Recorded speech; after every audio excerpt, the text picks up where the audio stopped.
Regional stations stand by for live broadcast from the Brian R. Cricket Academy. I'm coming to you in 10, 10, 9, 8, 7, 6, 5, 4, 3, 2, 1. This is Cricket on the Cricket 360 Network as we bring you ball-by-ball commentaries of the West Indies-India series. The action is about to begin. And now, for all the excitement, let's join our commentators on location.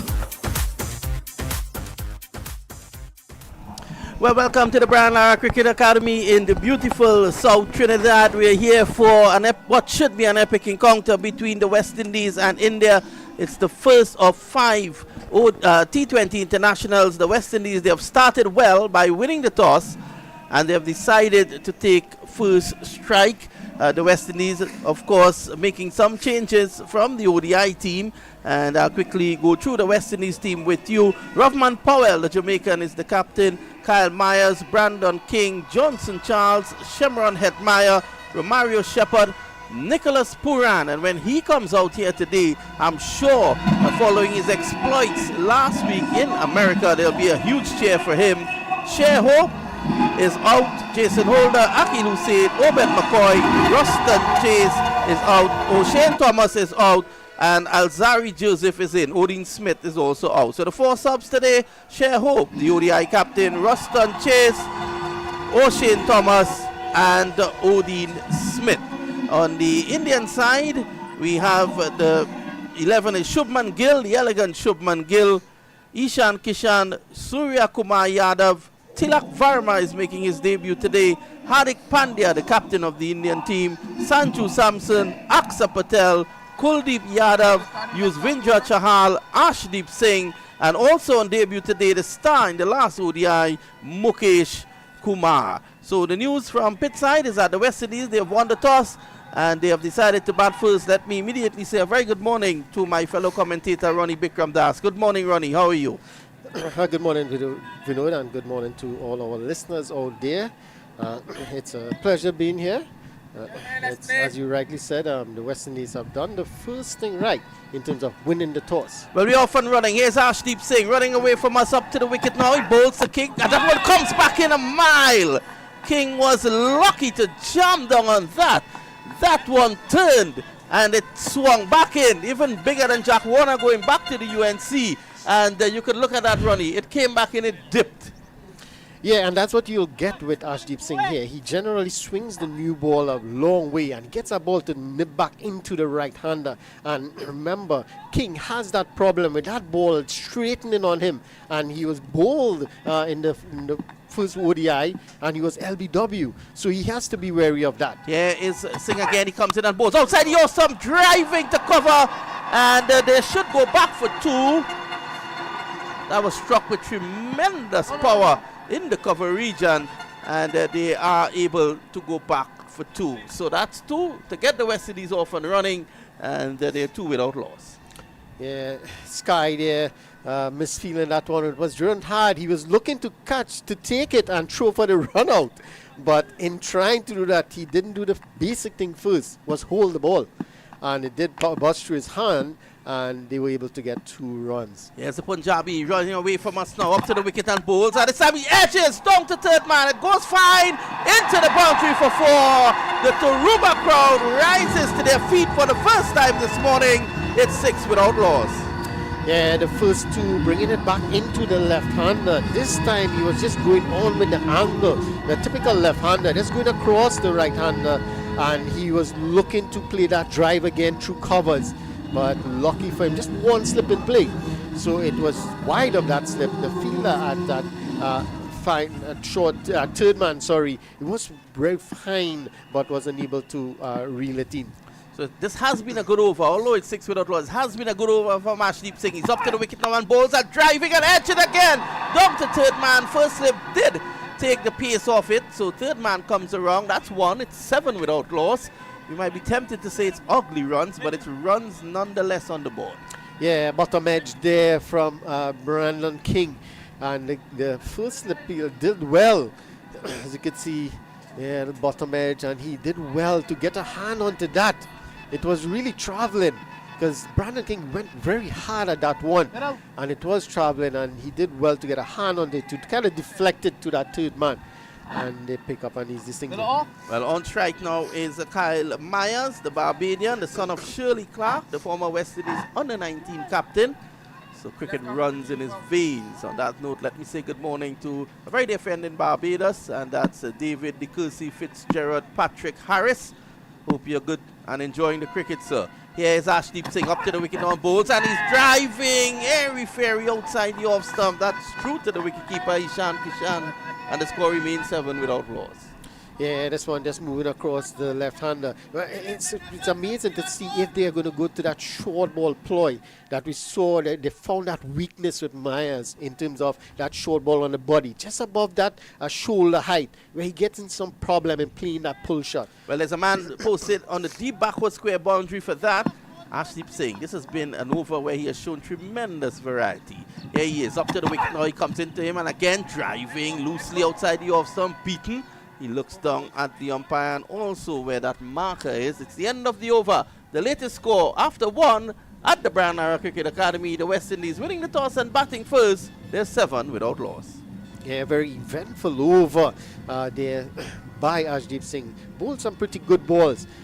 In the end there, he saw just a few that's going away from the left-hander, and you expect Myers to go hard at those deliveries earlier. That's the nature of him. That's the way he plays.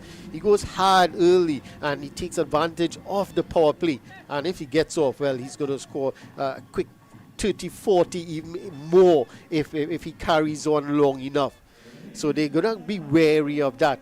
And you know, Brandon King, he's going to be solid at the other end. He could be very aggressive too. But well, at the southern end, the C3 end as we like to call it, it's going to be Mukesh, who is on debut. Mukesh Kumar. I'm very surprised he's not a singer. Probably his parents would have named him after Mukesh Chanmatur. And of course, Kishore Kumar. Here he is, up to the wicket now. He bowls, and this is a drive straight to mid-off. Very powerful. And they've not been able to stop it on that occasion. There was Pandya. It doesn't lead to any further run. So it's 7 without loss. Kishore Kumar, were you a fan of him? Yeah, he has some good music, Kishore Kumar. I was a bit worried you didn't tell me he was a dancer. Oh, I do know my Indian music a bit. I'm not that bad. And of course, Mukesh Chanmatur. Here is Mukesh Kumar though, from the fire, and he's up to the wicket now. He bowls, and King is driving down the ground. That's 4. He advanced to him just to put him off, and the West Indies are 11 without loss. Yeah, that's excellent from King there. He knows Kumar is going to put it on a length. He gets the ball to move in and away from the right-hander. So what he does well there is just go down the wicket, get to the pitch of the ball. So he takes the ball away. He takes that movement away so that he can go straight through. And the excellent thing there is hitting straight down the ground. Safe shot, 4 runs, excellent start for him. There's Mukesh again from the far end. He's bustling in. He's a seamer. Has done really well on this tour. Driving over cover into the boundary for 4. That's the type of shot you bring your girlfriend to see. And the score races along to 15 without loss. Well, I'm not sure you'd want to do that. But anyway, it's a good shot from Brandon King there. Again, a bit aerial. But you can see his intent is to go hard at those balls. So they're not allowing Kumar to settle here. We saw in the last ODI when he settled the ball, and excellent line and length, just nibbling the ball away from the right-hander. This time he's not allowed him to settle. He's attacking him straight away. Put him off his line and length. Let's see how it will, what Kumar would do now. There's Kumar. He comes in again, and this time he's looking to be cheeky, looking to play that down to third man. It goes through to Ishan Kishan, and there is no run. 15 without loss. I like that point that you made there, Ronnie Bikram Das. Brandon King played in the last game, the last ODI. He would have seen and understood what Mukesh was doing. Mukesh is not a tearaway fast bowler. He's not one of those guys who will keep you up at night looking at your ceiling, because he's not going to strike terror into your heart. But what he will do, he comes in and he keeps it simple. He moves the ball around the place, and he's effective. So he's trying to put him off. Here he is, up to the wicket now. Kumari bowls, and that's a good delivery coming back in. Pushed away to cover for one. Cover is deep, and that allows for the single. The score goes on now to 16 without loss, and King has all 16 of them. Yeah, and just to add to that point, he's similar to Bhuvneshwar Kumar in terms of he's going to give you that constant line and length, nip the ball away from the right hand or bring it back in slightly. But he's not that tear-away fast bowler. It's going to, as you rightly said, keep you awake at night. But in what Brandon King is doing here is causing some problem for him. But the delivery, previous delivery, where he pulled his length back a bit, he was a bit straight, and that was the problem for Brandon King, and he has to be wary of that. Here's Mukesh again from the fire, and he's up to the wicket now on bowls, and this is on the legs of Maz. He plays it right back to him. There is no run. It's the end of the over after 2. The latest score, 16 without loss. The West Indies winning the toss and batting first. Yeah, another good over there for the West Indies. 7 runs coming off it. It's a good start for them in terms of the run scoring. Being aggressive, not allowing the bowlers to settle. And that's what we saw in the ODI, the last ODI. The bowlers, they were comfortable in bowling a nice line and length. But this time around, these two batters not allowing the bowlers to settle, being aggressive, and it will throw the bowler off their line and length. They will have to think about now plan B, plan C. How am I going to get these batters out? How am I going to contain runs? And that's when the batter starts to win the battle. Well, in there, they have dispensed with the first slip. So it's a third man point, squarish cover. Cover mid-off, mid-on, mid-wicket, and short backward square. Here is Arshdeep Singh. He's up to the wicket and bowls a slow delivery, played away to cover, and there is no run just to complete the field. There is also a third man in position and a deep backward square on the boundary for that short ball that Ronnie Bikram spoke about. Well, it's a good crowd building up here at the Brown Cricket Academy. It's great to see people coming out on a working day here in Trinidad and Tobago. Yes, they do work in Trinidad sometimes, and they're out at cricket. I want to say a very good night to all our fans, all our listeners in India. What about Dr. Ravi Chaturvedi at Munirka DDA? I want to say good night to him. Swiveling and pulling it for 4! Just over backward square. That crashes into the boundary. King goes on to 20, and it's 20 without loss. Yeah, it's not the ploy you need to bowl to King. He's strong on that back foot. He loves the pull shot. And this time it wasn't well directed by Arshdeep Singh. It was more or less on that leg stump line. So all he had to do was just get inside the line and just help it along the way. Just beat that fielder at that short third man, the short fine leg, sorry, and it would have been an easy boundary. So it's poor from Arshdeep here. He has to keep that ball. He's getting the ball to come back into the right-hander. He has to pitch it up to Brandon King. All he has to do is just not to get flustered. I think that has happened to him. He has gotten flustered. Played away down to gully. There is no run. It's coming onto the front foot. Just what Bikram Das was asking for, he has done it. Just keeping it simple. Back of a length, just outside the off stump. That one came back in, and he was able to play down to backward, down to gully for no run. So yes, I was saying I want to just say a very good night to Dr. Ravi Chaturvedi, a legend in Indian commentary. He pioneered Hindi commentary in India, and he's there at Munirka DDA listening to the coverage. Here is Arshdeep Singh up to the wicket now. He bowls, and again that one just back of a lane coming into King. He gets it down to mid-on for 1. The score goes on now to 21 without loss, and when you look at the scorebook, all the runs are by King's name. Yeah, but this is excellent again. Running between the wickets here. We heard Bishop and a few of the other guys calling for this, running between the wicket, getting that quick single. Yes, we know they could get the boundaries, but we need to reduce the dot balls, and by reducing the dot balls and taking those quick singles. So this is excellent from West Indies here. Yes, that was a criticism that was brought forward not only by Bishop but by Colin Everton Murray from our panel in the last game. That's short, and Myers gets underneath it. Has been a good spell in the main by Arshdeep Singh. It's just at times he has gotten flustered, and King has been ready to rest it on him. Umpire Carlos Brathwaite, Gregory Brathwaite, sorry, signaling 1 for the over. He's standing in his 45th T20 international. Yes, He's there with Patrick Gustard. I like that name, Gustard. What does that mean? Well, you can ask him after the game. Well, I know what mustard means. Here is Ashdeep Singh up to the wicket now. He bowls and Myers gets a delivery that he nearly plays on to. So you can see Kyle Myers is out of sorts at the moment. End of the over, the end of 3. The West Indies continue to maintain that 7 runs and over run rate. They're 21 without loss. More thoughts from Ronnie Bikram Das. Yeah, he's wary about that short ball that got him out a few times. And that is why he's playing a bit tentative here. But the good thing about it is that Brandon King got off nicely. He's going really well. So Myers now, it allows Myers now to take his time and get settled, get over that hurdle, that mental hurdle in terms of the short ball or that ball outside the off somewhere he cut in the last ODI and was chopped onto the stumps.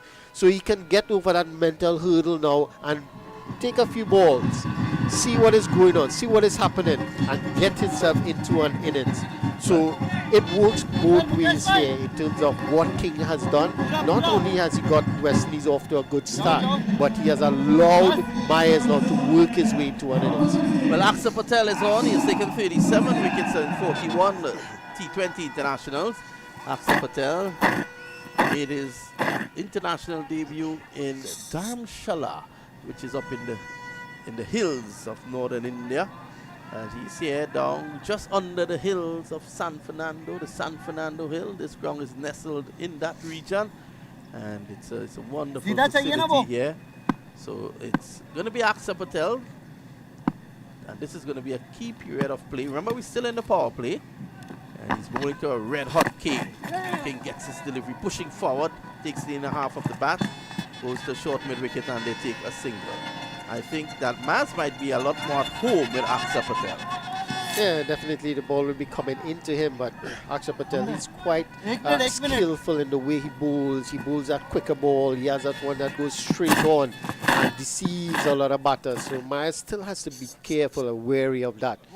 But this is a good ploy here from India in terms of the slower bowler. Just changing things up a bit. We see West Indies got off to a nice start.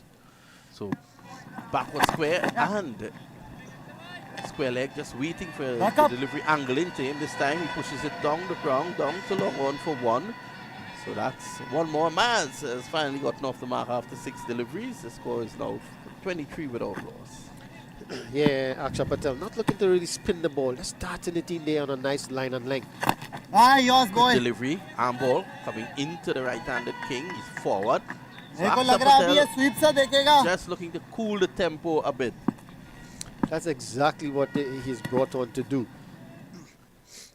Here he is now and backing away and driving imperiously over cover. Mark 6. 29 without loss now. Lovely shot from Brandon King. Well, pitch stop delivery, given a bit of width there by Aksa Patel. There you can see pitched up and he just went over cover. There's no one in that cover region on the boundary, so he just has to get it over that infield. But he hit it so well, it went all the way for 6. Yeah, it was lovely, just making room and driving. There he is now, and that's a good delivery. Turning viciously, takes the outside edge and goes down to use Vindra Chahal at backward point, and there is no run. It scores 29 without loss. Aksa Patel is a wily foe. Here he is again, round the wicket. He comes in and bowls, and this time that's going down the leg side. The arm ball, not being able to do anything with it. And at the end of the over, it's 29 without loss after 4. Yeah, and this is quick learning from Aksa Patel here. After that one, he pitched outside off stump and was driven over cover for 6. He quickly went back to that tight line on that midland leg, where it was difficult for Brandon King to work it onto the onside or even go through the offside. And he finished up with 3 dot balls. So this is excellent here. Well, it's a good comeback. More spin India here now, Ronnie. More spin by India. Yuzvendra Chahal is coming in. Yeah, this is good. We did see him feature in the ODI, but he's an excellent bowler in this T20 format. We saw him again picking up wickets at regular interval in the IPL, and he continues to do this for his team, whether he's playing the IPL, whether he's playing for India. He is such a good, skillful bowler at this level. Well, 91 wickets at in 76 matches at an average of 24.68 tells me that as well. And here's Vindra Chahal. He's going to bowl his first delivery from the media center end. We hope that you're enjoying this broadcast from Cricket 360 Network. Here is Chahal tossing the ball from hand to hand. Myers is waiting on him. There he is. And Myers is looking to pull this somewhere into Gasparino, and he's gone like before. Too full to play the shot, and Kyle Myers has to leave. He's having a conversation with his partner, and they decided not to review. Well, Myers' misery ends there with that. The very first delivery, he's looking to hit this somewhere out of the ground. It was too full to play the shot, and he's gone like before. Well, it's the googly straight up first ball, the googly, and Myers was looking for the leg spinner there, coming back into him to play that slog sweep, but it went straight on and he missed it completely, LBW. So as you rightly said, his misery has been ended. 1 from 7 deliveries. He didn't look comfortable at all at the crease, and he has been succumbed to excellent bowling. We just talk about Chahal, the way he bowls, how skillful he is at this level in T20 cricket, and he has proven us right on his very first delivery. Well, here comes Johnson Charles into strike, the Windward Islands batsman, West Indies, Windward Islands, Samp Army player. He is going out there now, played wonderfully well for Samp Army in Abu Dhabi. And You had to mention that Samp Army, right? You must mention that. Okay. 971 runs in 42 matches. Look at that strike rate, 130. Well, he has all the experience in the world, and Well. it was actually missing. It would have been umpire's call. On impact, but Yep. missing the stumps. I said when I said it was the googly, and the way the impact was just on that off stump line. Well, umpire Gregory Brathwaite giving that one out. Here is Charles, he's in, and this is worked away by Johnson Charles. He's off and running. If Charles gets off here, the crowd will have something special to see. Yeah, definitely he hits the ball a long way, and he hits the ball with regularity over the boundary. But that dismissal, I'm surprised Brandon King didn't advise him more. He would have been in a better position to tell him, well, okay, it did hit you outside the off stump, but maybe they thought it was the leg spinner, so it was coming back into him. Sammy's forward, that's a long appeal, he's gone like before! Pushing half forward was Brandon King. Used Vingra hard strikes, 30 for 2. Well, this one looked like it was definitely, it looked like the leg spinner this time around. And Brandon King playing all around that one. I think he's reviewed it. Yeah, he did review. Let's see. I think they reviewed the wrong one. Yeah, definitely they did review the wrong one, I think. This looked as good as anything you would see in terms of a leg before. Yes, Chahal pitching on the Midland leg and spinning away. That's out. I think he would have been, that would have taken off stump. Let's wait and see. They're checking for the edge. There is no edge. There's daylight between bat and the ball. Let's wait and see. Well. Is there something there? They're doing it again. They're checking it again. The line is flat at the moment. Yes, there is bat onto it, it seems. Ronnie Bikram Das, what's your interpretation? There seemed to be some daylight between the bat and the ball. Well, I saw the line, the flat line. Well, definitely it's out. Hitting wickets. But I did see something on the line. Yeah, there was a slight movement, but it could have been when probably the foot drag on the ground or something like that. But definitely there was some daylight between the bat and the ball as it passed, the ball passed the bat. But to me, I think it was the wrong review. Yep. They should have been. Brandon King should have told Myers to review that first one. Had Myers reviewed, it would have been a pass call, and he still would have been given out. The only thing that would have happened there was that the West Indies would not have lost that review, but they have now lost this review. Here is the local hero, the mighty Purand. He goes in now, striding in, and that has brought the crowd to life. The Air Community Party Stand, they've come alive. Well, a lot of people keep to see him, really, after that wonderful knock in the MLC. I thought I came to see you. Well, yeah, that's the other The part amount of of it. people I saw greet you this morning. Well, it's tough being a celebrity, you know, Vinod. You have to please your fans. At the moment, the crowd is building up nicely here. Bas. One more sweep here. So here's Chahal, 2 wickets in this over. He has turned the game upside down. Puran is driving down the ground for 4. As easy as that. What's the big fuss, says Nicholas Puran. He's off and running, 34 for 2. Well, he played the correct shot. That's the key here. He didn't try to slog sweep this one as Myers did. He played the correct shot straight down the ground, and that's where you have to play Chahal. You have to play him straight down the ground or square up the wicket if he bowls it short. And that's exactly what Puran did. So Puran has brought the crowd to life here. King did well for his 20 years. Puran is continuing, Here is Chahal. He's in on bowls, and Puran is nicely forward. He expects a good delivery. Puran would have had many battles against Chahal in the IPL. So he has some sort of knowledge about him. Puran, who has really enjoyed being in the IPL. A lot depending on him. Yeah, he is again. He bowls and he's hitting this over! Widest blow out for 6. What an over! 2 wickets, a 6 and a 4. Nicholas Puran has really brought the crowd to life. After 5, it's 40 for 2. After more thoughts, some running Bikram Das, you'll hear from Anil Lakan. Yeah, definitely. That's what confidence would do to you. He's full of confidence after that wonderful knock at the MLC. And because of that, he's able to play proper cricket shots. And that's what he did. Played proper cricket shots to Chahal. You know the type of bowler he is. And as you rightly say, he accustomed playing with Chahal, against Chahal. So he knows the way he bowls and all and whatnot. Well, take that and say Dal Makni. He loves to say that, Puran. And the beauty about that, he was able to pick that delivery from the hand of Chahal.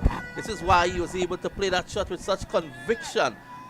That was a huge 6. The guy in the grass mound, they went wide. And speaking of that, let me say a very good morning to my fellow commentator, the Debe Dulaha, Anil Lakan. Good morning, sir. How are you?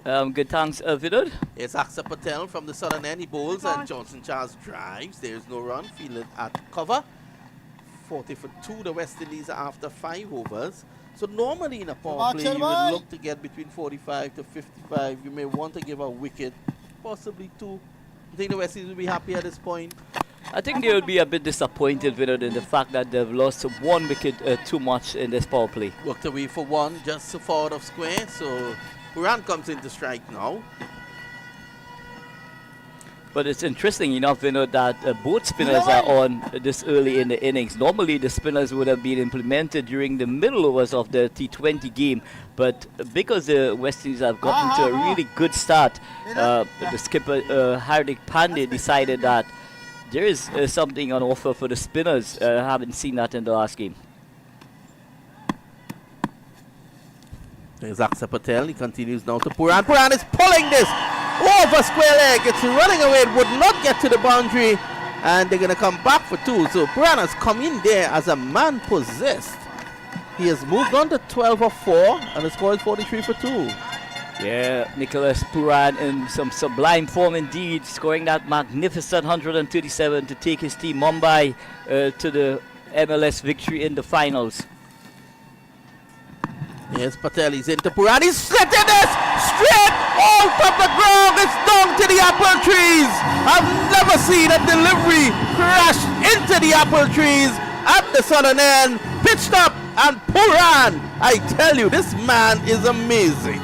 He is amazing indeed, Vinod. Watching him go here, high and handsome over the cow corner and into the apple estate. Take that and say Dal Makni. The score goes on by 6. The West Indies, they are really enjoying this period here with Nicholas Puran. 18 of 5, it's 49 for 2. And this is over number 6. This is cricket.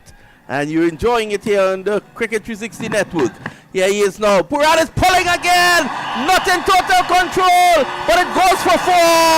Over wide-ish logo. Nicholas Puran brings up the 50. It's now 53 for 2, and he is on 22 of 6. And how often we have talked about this matchup, left arm spinner to the left arm batters, and with somebody the likes of Nicky P, most left arm spinners are going to travel a distance, Vinod. Puran pounding the Indians here at the moment.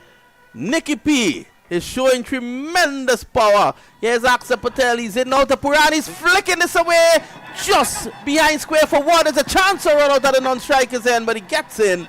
And not in the approved manner, though. He was cradling that bat in his hands. Should have been looking to ground his bat. At the end of the power play, the West Indies are 54 for 2. Puran, a threatening Puran, is on 23 of just 7. Johnson Charles 2 of 3. Yes, so Johnson Charles just have to provide that rotation of the strike to Nicky P. Nicky P striking at over 150 at this stage, Vinod. And it looks very ominous indeed for the Indians at this stage. Well, it's set up nicely. He's playing in front of his home crowd here in the South Trinidad at the Brana Cricket Academy. They came to see Nicky P. And oh my word, is he giving them an exhibition so far. 23 of 7. The score is 54 for 2. This young man could bat. And the experienced Indian captain Hardik Pandya is coming in to see if he can stem the flow and if he can get the wicket of Nicholas Puran. Because if he doesn't, and Puran stays out there for any length of time, the West Indies could get a good target. Well, I tell you, if Nicky P stays out there, Vinod, it's going to be carnage from the onset. And he's really set the tone here now. Skipper Hardik Pandya recognizing that the West Indies are really motoring along at this stage. Yes, Pandya running away from us. Number 33 on his back. And Puran just stops him in his tracks. Someone just moving in front of the side screen. And normally fast bowlers get upset for that, but Hardik Pandya sees the funny side of it. He just looks at Puran and has a good laugh. And the conversation is still going on at this stage. Pandya probably telling the umpire there was no one there. Is he seeing ghosts? Yes, Puran waiting again as Pandya up to the wicket now, bowls to him, and he's driving, opening the face of the bat, down to shortish third man, and there is no run. A red dot ball. Yeah, Hardik Pandya, very experienced campaigner indeed. He has all the skill sets, both batting and bowling, so he's going to bring that experience right about now out in the middle there. He's going to try and change his pace as often as possible. And he's going to look to push him wide. He's going to look to angle that delivery across the left-hander with the short third man and the backward point in operation. Here he is now. Comes in on bowls and looking to cut a delivery too close to him. Puran beaten through to the wicketkeeper Ishan. The score remains 54 for 2. So the plan is clear. They're going to bowl just all about that Austin blind. There's a short turn man, a backward point, and a backward point on the boundary. So it's clear the plan is to bowl just all about just short outside the line of that off stump. Crowd building up here, and those who are listening to the coverage or looking at the coverage and seeing what is happening with Puran, they'll be rushing down. Slow delivery, worked away nicely, well picked by Puran. And he goes on now to 24 of 10. The score is 55 for 2 in over number 7. This is a good batting track. We saw the Indians score 351 on it, or 50 overs just 2 days ago. So the West Indies would know that, and they would know that they'll have to set a target here, I think in excess of 180 here. Well, I think, honestly, Vinod, having looked at the track, I think this track definitely is a 175 to 200 track. If you don't get any score within that vicinity, you could be under the pump. It's going to be Johnson Charles, a man who can beat it on his own. And he's waiting for Pandya now. There's an adjustment to the field. Short third man comes in a bit finer. So there's a short third man, backward point, cover mid-off on the offside, and a man sweeping on the cover boundary. Here he is now. Pandya bowls, and it's opening the face expertly to the right of short third man. There was Johnson Charles. He gets one, and he's doing the right thing. Nicky P's red hot. Don't keep him away from the strike for too long. He comes back into strike now. It's 56 for 2. Yeah, so Johnson Charles doing ideally what's required at this stage, just a rotation of the strike, allowing Nicky P, who is in sublime form at the moment, to get the majority of the bowling. But Hardik Pandya, he will have other ideas.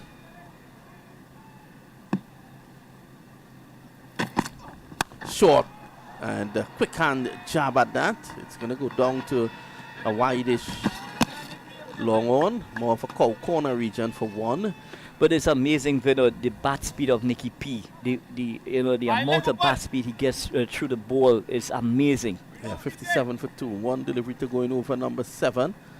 West Indies doing well here at the moment. They've lost 2 wickets, but apart from that, Nicky P has come in and really has taken the fight to the Indians. After 1 over, Charles had 2 wickets, but then he was slammed for 10, a 4 and a 6. Immediately pulled out, and Pandya has brought some respectability back into the play with just 3 runs off his 5 deliveries. Yeah, he's ready to go in, but Charles is not ready just yet.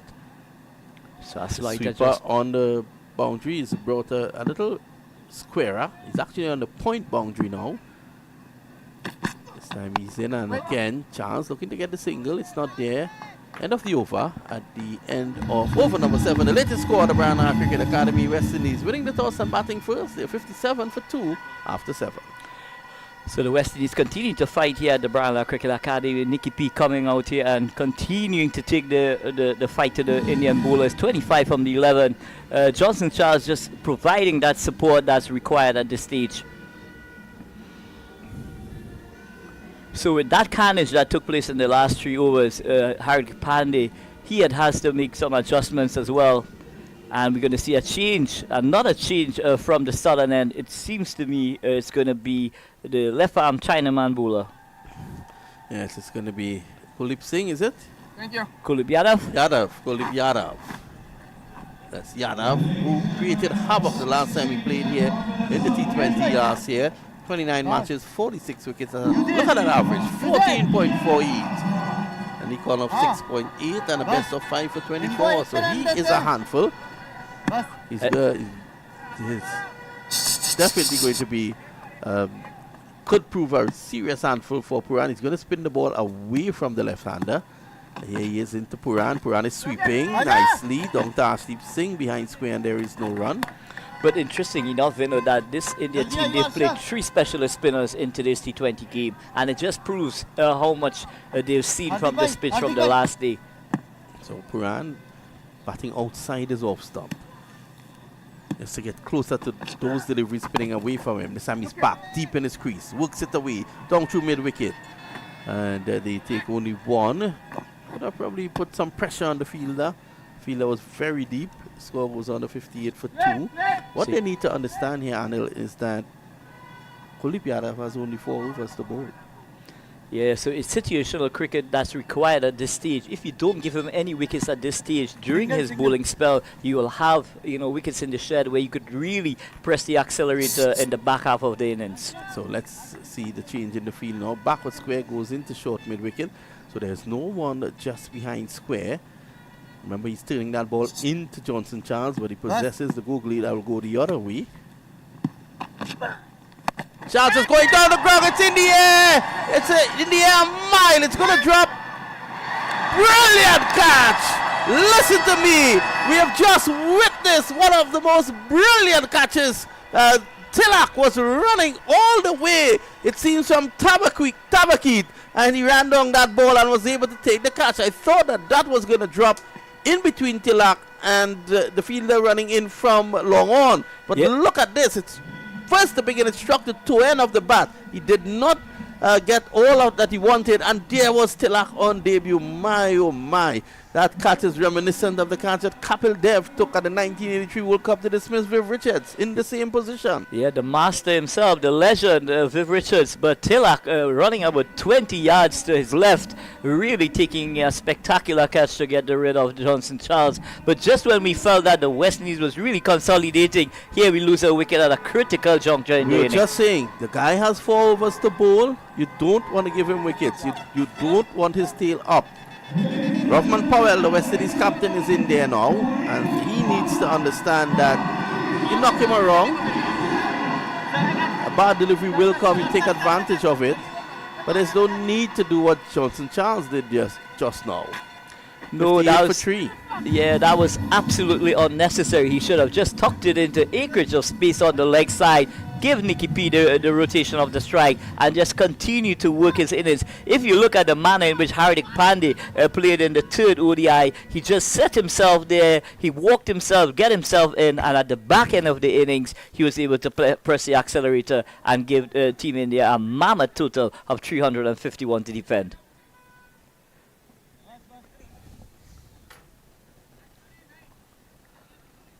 So it's going to be added pressure here for the skipper. What a catch there by Tilak. What had happened there, he got underneath the ball, or the top of the two end of the bat, but it went very high. So it gave Tilak the time to run across. And in the end, he completed what was really a brilliant catch. Here is Yadav, and the first delivery, he's looking to sweep there. Powell, it takes the pad, goes down to short third man. They get what is now signaled a leg by umpire Gostard, and they have decided to review. And again, Vinod, it seems like the West Indian batters, most of them are not. They are not picking Kuldeep Yadav, and they're looking to take on the sweep shot in order to negate what he's doing. Well, that's normally the run-off play. You go to the sweep shot if you're not reading him. Now, was that the googly? If it was the googly, it could be good. He could be safe. Let's wait and see. Pitching outside the off stump. I think struck outside the line of the off stump. That is what is going to save him. And as you rightly said, Vinod, it is the googly just going away from the right-hander. Seems as if there's no bat or glove involved. And that is clearly, you're not seeing any of the stumps. So clearly he's outside the off stump. He has been struck outside the off stump on the hips. Let's wait and see. I think even the fielders, without the final decision, they have taken their positions all around the ground. Impact outside and missing. I think had he been stationed in Princestown, he could have been in trouble. So it's going to be Kuldeep Yadav to continue. It's going to be bowling to Nick Puran. So Puran has been off the strike a little bit. Now he knows that in addition to being the aggressor, he also has to be the mainstay. And this is where the problem comes. There's a slip now in the form of Gill. Here's Yadav to Puran, and easy as that. He's calling for two, playing it away through the vacant mid-on region, and that was a good chance to put them under pressure. They take only one though. Scores 60 for 3 now. Puran is on 27 of 14, and Rahman Powell comes back into strike. So let's just see how Rahman Powell is going to go about his business here against Kuldeep Yadav. And I'm sure they would have discussed the threat of Kuldeep Yadav, the think tank of the West Indies team. We don't want to give him any wickets. You know, we just want to bat him. If we get 20-25 out of his 4 overs, we'd be very happy with that. Possibly just 1 wicket, but no more than 1 wicket we want to give him in his spell. Well, look at this. There's a forward short leg in place in a T20 match in over number 8. A backward... a leg slip and a regulation slip, and this time he's edging just past first slip. They take 1. So good captaincy there by Pandya, putting his opposite number Powell under pressure, and at the end of over number 8, the score is 61 for 3. And that field reminds me of a 50 test, Vinod, where the backward short leg, the forward short leg, and a slip is in place. But Kuldeep Yadav, he's extracting some tremendous spin from this track, and he's going both ways. So both these batters, especially the right-handers, they've got to be very cognizant of that googly that's pitching and leaving them. You think there's value in the West Indies looking to unearth or find a left arm, back of the arm, wrist spinner, the likes of Inch and Ali? Well, I'm sure there are a couple around, Vinod, but it needs to be harnessed. We need to have people like Dave Tatpol Mohammed in the mix so that he could give that guidance, you know, to these young wrist spinners. Well, look at this situation. Pandya leaves his hat there, probably hoping the umpire should walk and pick it up. The umpire has refused to pick it up, and had the ball struck his hat, there could have been 5 runs. 5 penalty runs. Yeah. what's the hurry? Take your cap and deliver it to the umpire. Umpire Brathwaite has no right to go find your hat to pick it up. That's madness, to be honest. Like Pandya, 61 for 3. Here is Pandya running away from us now. He's up to the wicket and bowls, and this is a good delivery coming into Powell, who plays it back on the offside, and there is no run. The score remains 61 for 3. I don't know if you saw the comments made by the former Indian captain and the legend, Sir Kapil Dev, Ramlal Nikanj Kapil Dev. When he spoke of the modern day Indian cricketer, he said that money and ego has taken over Indian cricket. And that statement where that was made by skipper Hardik Pandya is an indicator of that. Savage short, looking to pull it, not coming up and playing all over it through to Kishan. A good stop by Kishan. The ball was dying on him. And just coming back to that conversation, Vinod, it was no fault of the West Indies management in terms of what had transpired with the plane to take them to Barbados. But here he was really taking it into into the West Indies management. Yep, and I'm sure if you speak to former West Indian cricketers, they would tell you the horrors that they would have suffered in India back in the day. It's not an easy place to tour, Anil. Here is Pandya. He's up to the wicket now and bowls. Outside the off stump and an under edge. It was short and wide, and Powell has been in a very negative frame of mind, just looking to tap it as opposed to getting back and looking to rifle that through the offside. It took an under edge and went along to the wicket keeper. Yeah, Powell is just not switched on. Well, it just seems to me he's not sure how to go about his innings at this stage. He just seems to want to temper his aggression a bit here, and it's not helping. Well, he's cognizant of the fact that they've lost 3 wickets already, as you alluded to earlier on, Anil. That's the only thing. The West Indies run rate is 7.18. The fact that the only thing working against them is the 3 wickets. This time outside the off stump again, short and wide, and he's looking to drive off the back foot. Gets one, jams it hard onto the ground, just to ensure that ball is on the ground and not airborne. Well, it just seems to be at this stage, Vinod, not really timing the ball as he would like. He's just possibly trying to muscle the ball rather than, caress it. So one would expect, the likes of the skipper, Rovman Powell, to come to the party here. But what he has done, he's really put some pressure on Nick Pooran, because the rotation of the strike has not been as well as it had been earlier on. I see your good friend Indra Jofra has put her flag down. She normally holds that flag up for the entire game. Here is Pandya. He's in and down the leg side. Clipping the tie pad. No signal from the umpire of wide. So Pooran just needs to stay in the game. Came out there like a cat on a hot tin roof.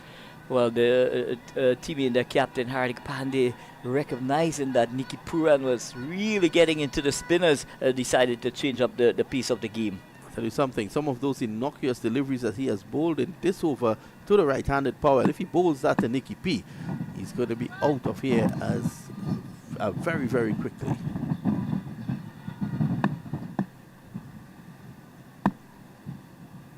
Here he is now, he's in, and it's a short, and Pooran knew that there was a deep backward square and square leg right on the boundary for the hook. Played a tennis-like shot and got away for one. Good thinking, good situational cricket there from Pooran at the end of the over. 63 for 3. More thoughts from Anil Lakhan.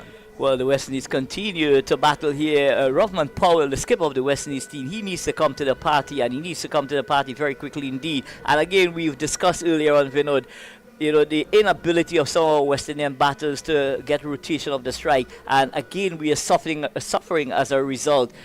We had the last over from Hardik Pandya, 2 singles coming off that over when some deliveries were wide and short outside the off stump, when Powell should have been really looking to drill that ball through that backward point position.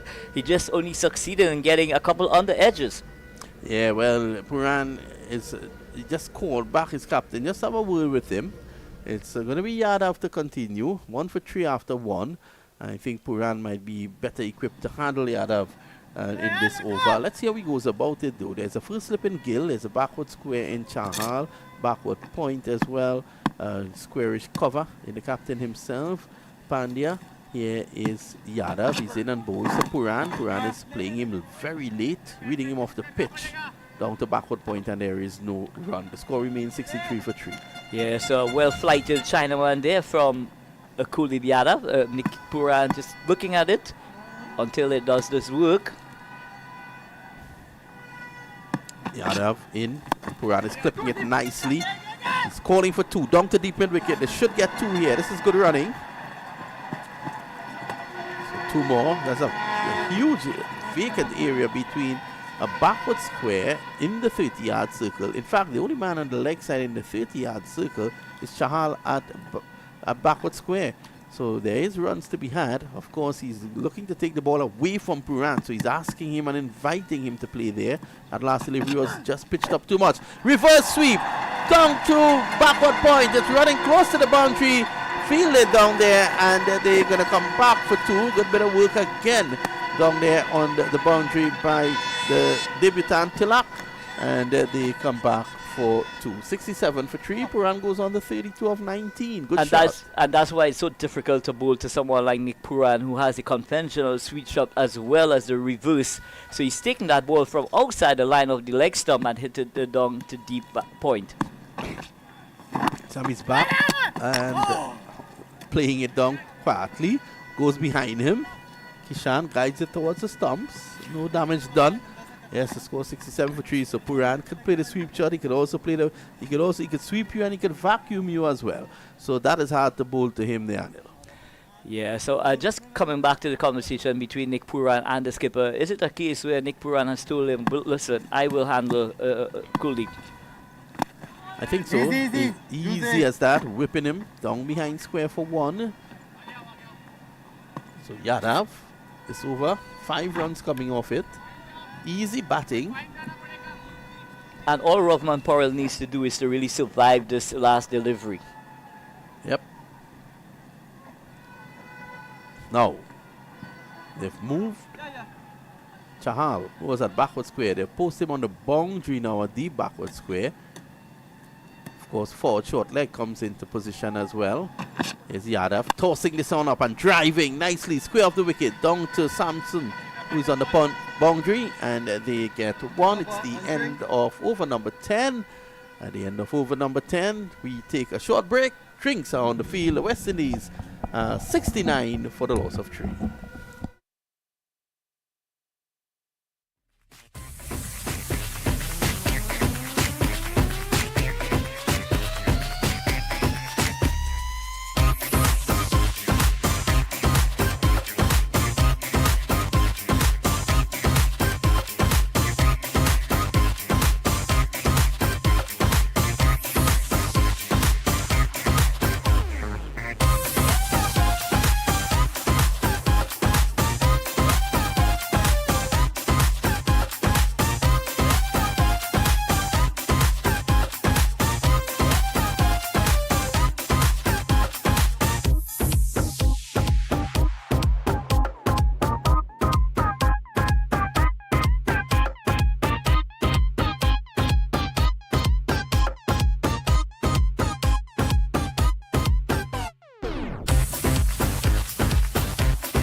Well, welcome back to the action. The players are now refreshed. It's very hot today. As a welcome back, Ronnie Bikram. Yes, sir. Thank you very much, Vinod. Yes, it's very hot out there. I'm very happy that we are in a condition that we can enjoy the cool conditions. I'm sorry for those the players and the fans out there, but they are still enjoying it all the day in the hot. But it's a good start here for the West Indies. 69 for 3. It's not bad given the situation. Losing 3 quick wickets. But this partnership here is very critical for the West Indies. These two has to take it to probably 16th or 17th over. If they can score probably 6 runs and over, if you get a bad ball, a couple bad balls, you can make it to 9, 10 runs and over. And just take it in steps until probably like the 16th, 17th over, where you can then look to launch. And as you rightly said, they have a lot of firepower to come. So here's Pandya up to the wicket now. He bowls and Powell is driving nicely through the offside. It should run away for 4. It's going very close to the boundary. Well fielded in the end. And they're able to come back for 2. So that's 2 more. Powell growing in confidence as he stays out there. The score is now 71 for the loss of 3. This is over number 11. Yeah, and that's what he needs. He needs to spend some time in the middle. Yes, it's 20 overs. You don't have much time to settle. But the way Puran has been batting, it allows him that time to get himself in. I mean, how dangerous he could be at the back end. Well, this is why batting is in partnerships. Correct. As well as bowling. So at times you have a bowler keeping it tight at the other end and the bowler at the next end reaps the reward. Outside the off stump, cut away down to backward point. There is no run. 71 for the loss of 3. This is over number 11. A good time to say very good afternoon. Is it afternoon already, Ronnie, or is it still morning? Oh, it's still morning. It's still morning. Still morning. You're rushing the day. Let me say good morning to Andrew Mason out there in Barbados, Woody Richards, Philip Spooner, Kevin Pyle, great men of the press box, good old Howie as well. Here is Pandya outside the off stump, cut away for 4. Deliberately over backward point, was short. He got underneath that one, got the elevation into the boundary for 4, and Powell goes on to 9. It's 75 for 3. Yes, 2 mistakes made by Pandya today in this over. One the over pitched, which was driven for well, they got 2 runs in the end. But this time it was short and wide. So he did the right thing after being driven. He's pulling his length back a bit. But he was straight at the pole, which didn't allow him to free his arm. This one, it was short and wide outside the off stump, allowed him to free his arm, and he picked up 4 runs. Outside the off stump again, cutting down to the left of point. They take 1. They're going to come back for 2. A lovely bit of work down there by Yanilak, who has been brilliant in the outfield. And they come back for 2. Tilakon debut has been good, 77 for 3. Powell goes into double figures now. He's on 11 of 11. Puran is on 33 of 21. Yeah, and the thing about those 2 shots on Powell there, he didn't try to muscle it. He played proper cricket shot, plays the ball in the gap, hit the ball, and play the ball in his merit, I should say. Short and wide, cut away. The first one was wide enough, he could have got under it, hit it over the infield, picked up 4. This time it was a bit fuller, still wide, just cut it past that backward point fielder and picked up 2 runs. So this is smart from him. It's Pandya running away from us now. He's up to the wicket and bowl. That's a full toss. Clipped away down behind square. And they take 1. So that's 1 more. And this is exactly what... 78 for 3. Sorry, this is exactly what we said before. Build in the overs. Build in your overs. Playing proper cricket shot. Rotation of strike. He got 2 bad balls which he put away. Well, one went close to the boundary and one he did put away. And you build an over. So thus far, it's 9 runs off the over. And didn't play a rash shot. So Puran is on strike now. So you're quite right with that. He's in his 3rd overs. Ball well Pandya. None for 14 and down the leg side. Signal wide by the umpire. 79 now for 3. The score rolls along. So the crowd building up here at the Brian Lara Cricket Academy. This is good to see. The most popular stand here outside of the party stand. Well, the party stand is packed, but outside of the party stand, the most popular stand is the northwestern stand, and that is already packed to capacity here. And we are still the eastern stand is about 75% filled. The southwestern side, I think people are just keeping away from the sun. This is why you're not seeing them there towards the back. This delivery played away just in a vacant short mid-wicket area. That's one more. And an inside edge there. Onto Pan, Puran. It's the end of 11. The West Indies are 80 for 3, 34 to Puran, 12 to Powell. Yes, another excellent over for the West Indies there. And it's proper cricket shots, proper cricket techniques, proper cricket strategy that has been employed by West Indies here, and they have been successful. So they need to do this for the next, I would say, 5 or 6 overs. And if these two could continue this way, picking up, as we said, 7-8 runs an over, the odd bad ball, make it an excellent over, and before you know it, you are probably 140, 150 in the last 2-3 overs. You can push to probably 180 or even more. Well, they're building up nicely here at the moment.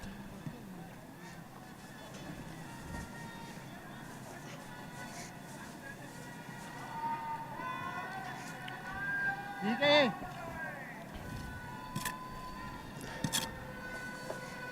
Yadav, 1 for 9. They handled him well in the last over. Short, Puran quickly onto the back foot again. That bat speed coming into good effect. He gets it down to wideish long on, and they take one. That takes the score to 81 now for 3. Yeah, a bit short and wide, but he should have looked to cut that one really. He had a lot of space on the offside. All he had to do was beat that fielder backward point, and he would have gotten runs. But he was quickly on his back foot looking to pull. And that's his natural instinct really, Puran, to look to pull the ball into the onside. Yadav down the track. It's Powell driving imperiously through the covers for 4. Down through extra cover into the boundary for 4. 85 for 3. So you can see Paul here growing in confidence now after that previous over where he hit a couple balls. It felt nice off the bat, and you can see immediately that confidence is growing. Chipping down to Kuhl here, and that is what you need. You have to throw him off. We mentioned that before, what they did to the pace bowlers up front, and this is what he's doing here again. Just throw the ball off his line and length. Make him try something different. There's Yadav. He's in now. Quicker delivery. He's back looking to pull. And this one crashes into his pad outside the leg stump. Puran is coming down and to have a word with him immediately. So Puran is in the game here at the moment. Yeah, and that's exactly what happened. Previous ball going down the track. Kuldeep pulls his line back a bit, and it allowed Powell now to look to play the pull shot. Yes, Yadav tossing this one nicely, invitingly. Pushed back along the track by Powell. Powell 16. So Powell 5 runs coming in the over. पीछे जा सकते हैं अभी और थोड़ा सीधा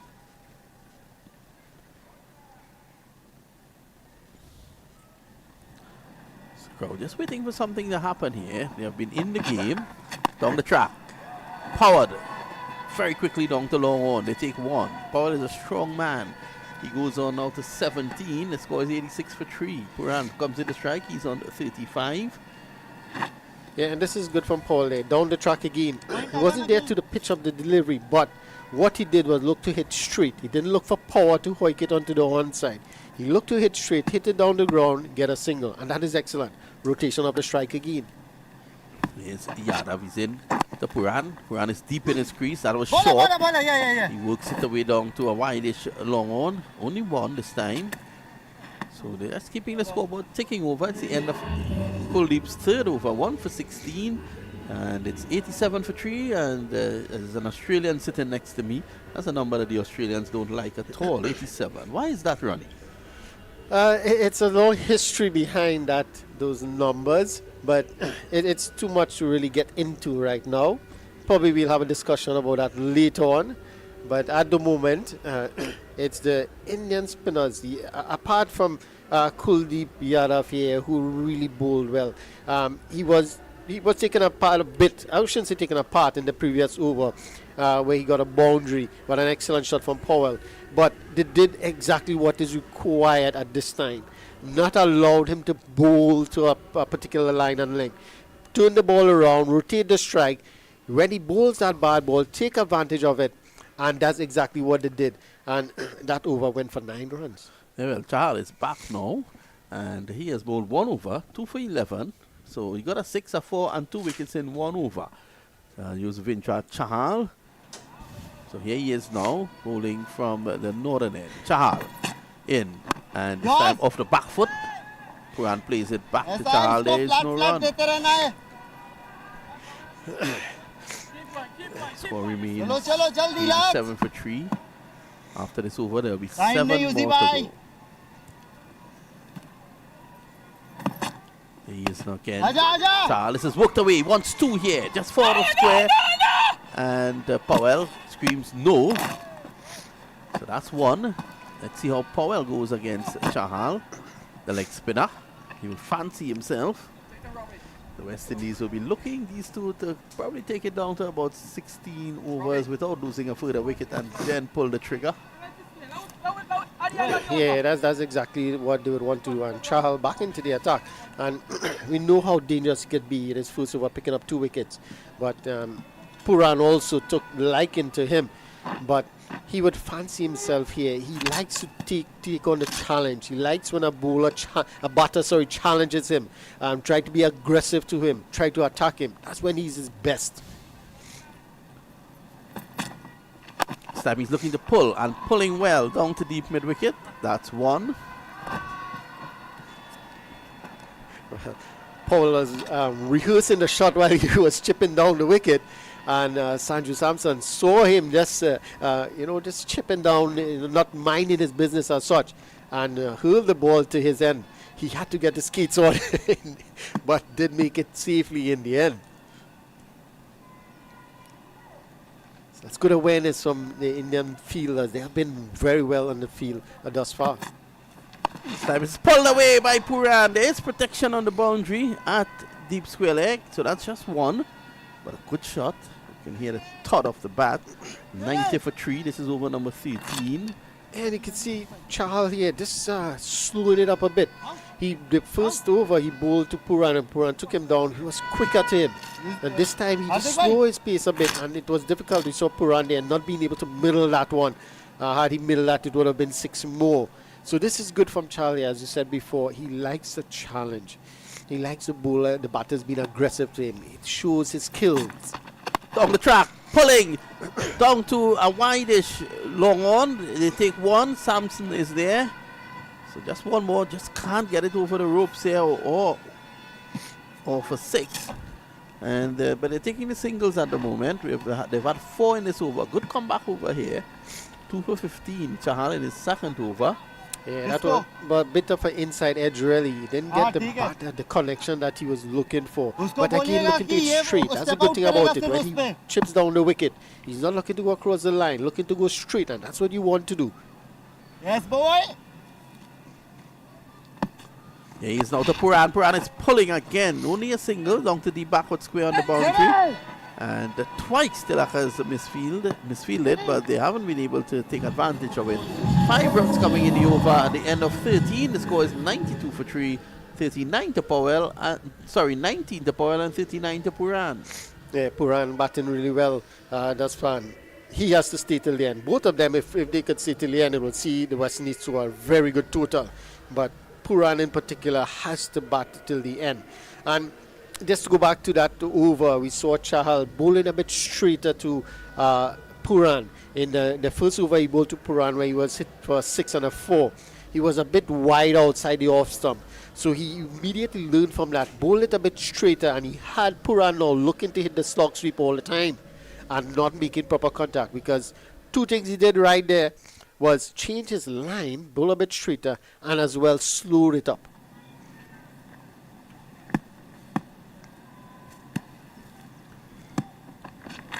Down the track is Puran, clipping this one away down to backward square on the boundary. And that's 1. So 1 more to Puran. He goes on to 40 now. And the score is 93 for 3. So the West Indies will be looking to get probably 100 runs in this last 7 overs if they could. Get up to about 190 or so. Definitely they're looking to get anything above 170 if possible. Coach Darren Sammy one of the most successful captains in the history of T20 cricket, has 2 World Cups to his credit. He will be hoping for a good end. That should be signaled wide by the umpire now. That's wide. So Kuldeep Yadav went for 9 in his last over. He was expecting Powell to go down the wicket there, so he pushed that one wide, looking for that stomping, but Powell stood his Powell crease. is going to hit this one through the onside. He should be out here, and in fact he's dropped. Powell dropped there, and it was Shubman Gill running away. He was at point. Powell looking to go through the onside. It took the top edge. It went where a regulation cover would be, and Gill was running across. Never looked confident, Gill, and Powell lives to fight another day. Well, Sanju Samson was running around. Two of them were converging on that ball, but Gill called for it, and Samson just pulled away. But it was always going away from him, for both of them actually. Could that be a costly miss for the Indians? Puran is playing right back to Yadav. Yadav, 3 deliveries to go now, and they would have seen the back of him. Well, that's a good break for Powell. He's been struggling of late for runs, so he has an opportunity here to capitalize on this miss by India. Again, plays it right back to him. Ball spinning, KD, ball spinning, boy. Look at here, the keeper Ishan Kishan is saying the ball is spinning, just to put it in the air of the batters. So Puran with his off-stump guard. And again, Puran understands that this is his final over, and the West Indies, they have the power in their batting lineup to excel at the end. Once wickets are in hand, 1 delivery to goal. The run rate dipping under 7 for the first time, 6.87 at the moment. And here he is again, Kuldeep Yadav from the far end, spinning the ball from hand to hand. He's up to the wicket and bowls. Puran is clipping his on away down to long on. A good spell from Kuldeep Yadav. 20 runs coming in his 4 overs. And at the end of over number 14, the score is 96 for 3. Puran just taps him on the back as if to say, well bowled, and you just didn't get me. 41 to Puran, 20 to Powell. More thoughts from Ronnie Bikram last. Yeah, that was excellent from Kuldeep Yadav there. 1 for 20. And just look, King, he went early for 28. Started off really well. Myers, he went for 1. Charles, he went for 3. Puran currently 41 not out from 33 deliveries. Powell, he's also there, 20 from 19. Got a chance in the previous over, and he really needs to take full advantage because he has been struggling of late in terms of run scoring. Well,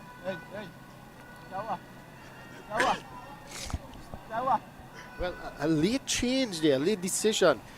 Charles was there looking to bowl his 3rd over, but just change in the last minute, and it's going to be Pandya, the captain. Yeah, so Pandya is going to come for his last. Well, he has bowled his 3 overs for 16 runs, and you can see Charles had a good last over. He came up to the stumps, and when Pandya took the ball, he was asking him, "Kya hua?"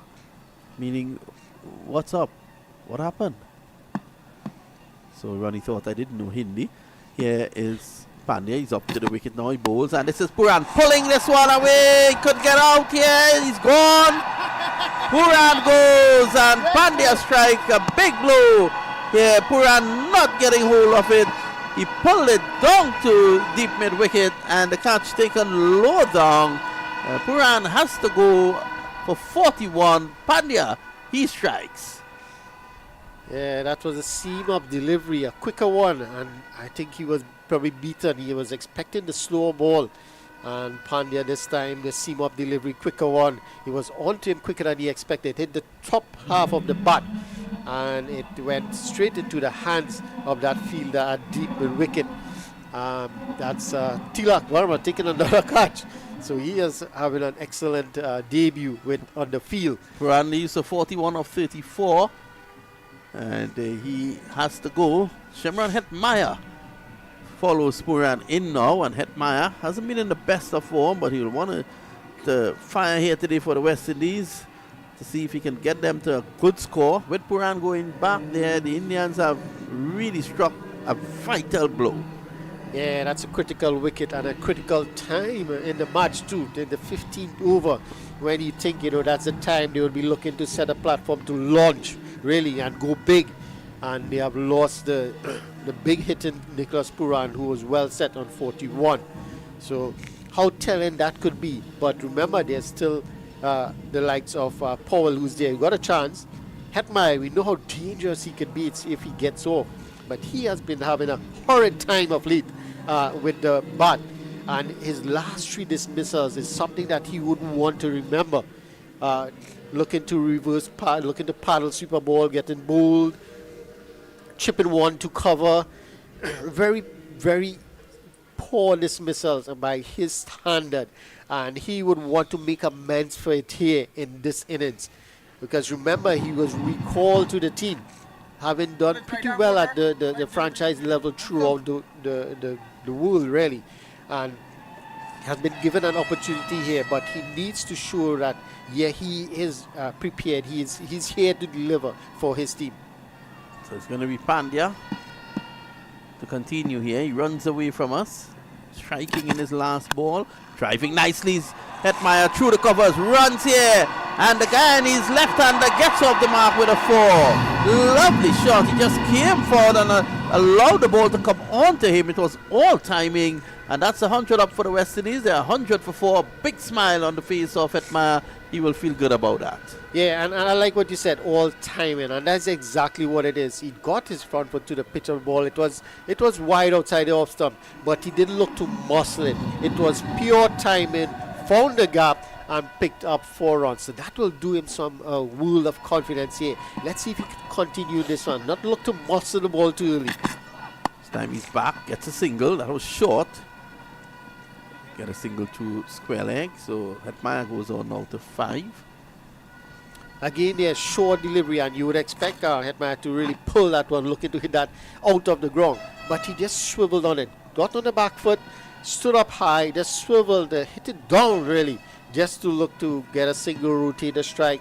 So let's see if he can continue. It shows a little bit of maturity there in those two shots that he played. Let's see how he's going to continue.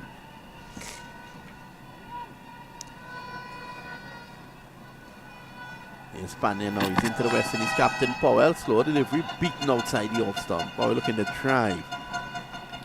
So not depending on Powell now. Yeah, he's looking to square drive that one, trying to play a horizontal bat. He would have been better suited looking to drive through cover, extra cover. It was there for that shot, but remember, he just planted his foot down the wicket and looking to square drive that one. Horizontal bat shot. Not going to work here at the moment.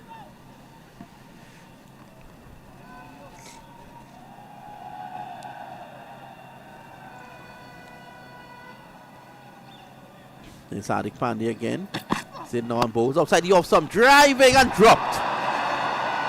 Charles drops him at cover. But outside the off stump, he was looking to crash it through the offside. He struck it with tremendous power, and Chahal drops it.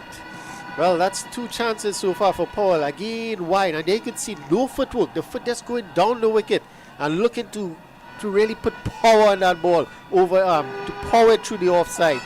Didn't get the elevation he wanted to go over extra cover, but hit it straight to Chahal, and Chahal couldn't hold on. So Powell really right in his luck here. Yeah, he strengthens the offside here, Pandya. So Powell waits on him. Here is Pandya. He's up to the wicket now. He bowls to Powell. Powell is swinging this up outside the off stump, over deep mid wicket for 6. And he still didn't get hold of it. That 6 takes the score to 107 for 4, and Powell goes to 26. Yeah, this time it was all power from Powell here. Pitched up delivery outside the off stump, and he just muscled that one over deep mid wicket for 6. Again, taking full advantage of that opportunity he got. So let's see how Chahal would feel now. Maybe he would be the one. Yes, Chahal is going to come to bowl, so he has some making up to do here with the ball. Yeah, if Powell, who has been dropped twice, if he stays in there now, he is well set. He could be the difference. He could be the difference between 140 to 170 here. If they can just probably bat off the last 5 overs or so and get about 60, I think they still have something they can work with. Yeah, definitely. That would be a decent score to work with. We don't know how the wicket, how it would deteriorate and how batting would be later on. We know generally it gets better for batting later on, but it's going to be midday pretty much. So we're not sure how well the wicket would play. But it seems like the spinners are getting some purchase on the wicket. And West Indies will be looking at that. The West Indies spinners in particular. Chahal here has some making up to do. He has to get a couple wickets here for his team. If he could get Powell, that would be excellent for him. His confidence. He's going to turn the ball in the main into Hetmeyer. Hetmeyer works this away and he wants 2 down to mid-wicket. They take 1. They're coming back. No. And a good bit of work down there this time by Gill. He approaches that one very quickly. Cuts it off. I like what I'm seeing here from Hetmeyer in terms of the way he approaches this inning thus far in his only 3 deliveries. But the fact that he looks to work the ball around, get a single. He knows Paul is there. Paul is really riding his luck. He's batted well, I must say, hitting the ball. So he's just trying to build an innings here. Rotate the strike, get Paul on strike, build an innings, work with his captain in order to build a total. So here is Chahal. He's in on balls to Paul. Paul is driving down the ground. That's a magnificent hit for 6.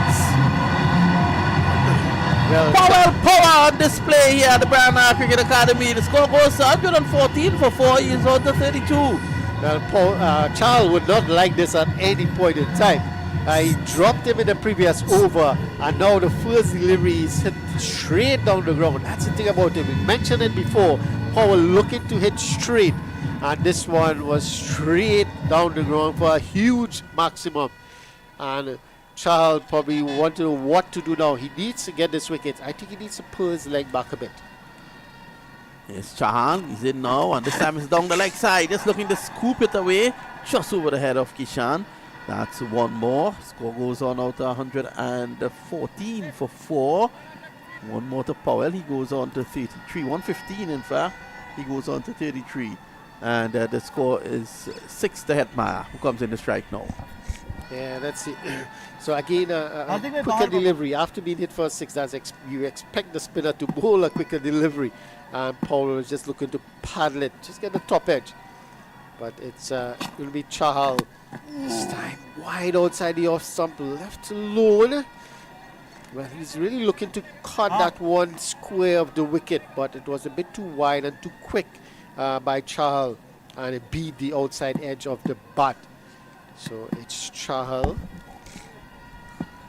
Yes, Chahal, he's in now to Hetmeyer. He's back off the back foot, looking to force it through the offside. Goes back on the offside, so it's 1 delivery to go. 8 runs in the over so far from Chahal. He's taken 2 for 24. He's in his third over. Easy. 1 wrong shot here, boy.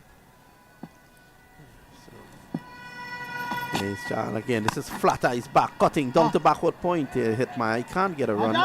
And it's the end of the over from Chahal. That was a quicker delivery at 93 Ks. It's 115 for 4. Powell 33, Hetmeyer 6. More thoughts from Ronnie Bikramdas. Yeah, definitely. That's what you get with Chahal. He tends to bowl quicker. He tends to bowl quicker when he gets hit, Chahal.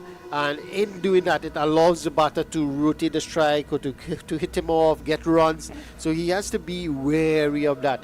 And this here now is a good opportunity for the West Indies to build on this platform, to take advantage of the 2 chances. Powell, he has to do that for his team here, and he needs to play a captain's knock. Well, replacing the Bollywood star Bikram Das will be the Dullaha from Devi. And that's Anil Lakhan. Ashdeep Singh comes back into the attack now, Anil. And this is going to be a very, very exciting time, because Ashdeep Singh is going to put pace on the ball, obviously. He's round the wicket. He comes in now and bowls, and this time is Powell cutting and cutting well. This should go into the boundary for 4. Outside the off stump, he had the room, and all he did was to place it beautifully through backward point for 4. And the score is now 119 for 4. Had he played it any later, he would have been absent. So a glorious long read to start the over there from skipper Robman Porrell. playing that ball. Any later, he would have been absent. Yeah, it was a lovely shot indeed. And that takes the score to 119. So Ashdeep Singh, if you look at him and he's running in, and Powell is only seeing him at the last moment. He has an angular approach. Well, he has now decided to come over the wicket. But the previous delivery, when he went around the wicket, he was just appearing just after the umpire into the eyesight of Powell. This time he's over the wicket. Here he is, Ashdeep Singh up to the wicket now, balls. That's a full toss! Swung away! Into the party stand for 6!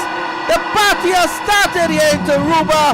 It's now 125 for 4. Powell goes on to 43. And a wonderful strike there from skipper Rahman Powell. A leg stump footer from Ashdeep Singh. And he deposited into the party stand high and handsome. So that's 6. 91 meters it has traveled on this occasion. Well, Rahman Powell, you beauty. Yeah, well, there was Mikey Rupwa with Cricket 360's camera diving for cover. One hopes that he had gotten the shot. Well, one hopes that the camera is good. And it's okay if Mikey's injured. Well, it's all a party time here. Here is Ashdeep Singh running away from us. Up to the wicket now. He bowls to Powell outside the off-stop. He cuts and cuts well. There's protection though, and he gets one down at the deep backward point boundary. The score goes on by 1. 44 to Powell, 6 to Hetmar. And a prediction, Anil? Yeah, I am looking at anywhere between 165, 175, I think, is still on the cards if Rahman Powell continues to be there at the end. But what's important at this stage here, Vinod, is the role that Shimran Hetmar is going to play going into the back end of this innings to finish off this innings. Well, with just 3 and a bit to go, Hetmar has to go as well. There's no need to preserve wickets at this point in time. Here is Ashdeep Singh. He's up to the wicket now. He bowls Hetmar. Hetmar is driving down the ground. He gets 1. Brings the red-hot Powell into strike. 12 in the over so far. And the score is 127 for 4 at the moment. So the crowd here really into this game, Anil. Yeah, they're warming to the task here. The West Indies batting lineup here really coming to the party, but still a lot of work to finish off this innings. 20 deliveries, and if you were to double that by 2, we're still looking at 150. I'm sure they're going to want a lot more than that. And, you know, you almost feel it for the fans here. Here is Ashdeep Singh. He's in and bowls, and Powell is cutting again down to the backward point boundary. That's just 1. He goes on to 45. It's 128 for 4. You almost feel it for the fans, the West Indian fans. The team has not been doing good in the Test cricket, also ODI, and now T20. They want something to cheer. They're out here in the maroon because they love the West Indies still. I think the world wants a good West Indies team. And at the moment, they're fighting today. They'll be hoping for something here.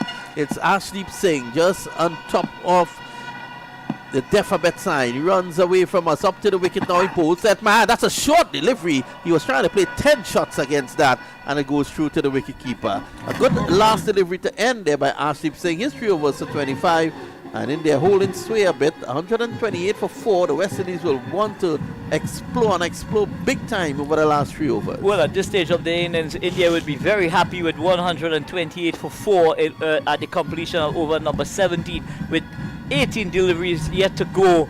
Both these players have to go high and handsome.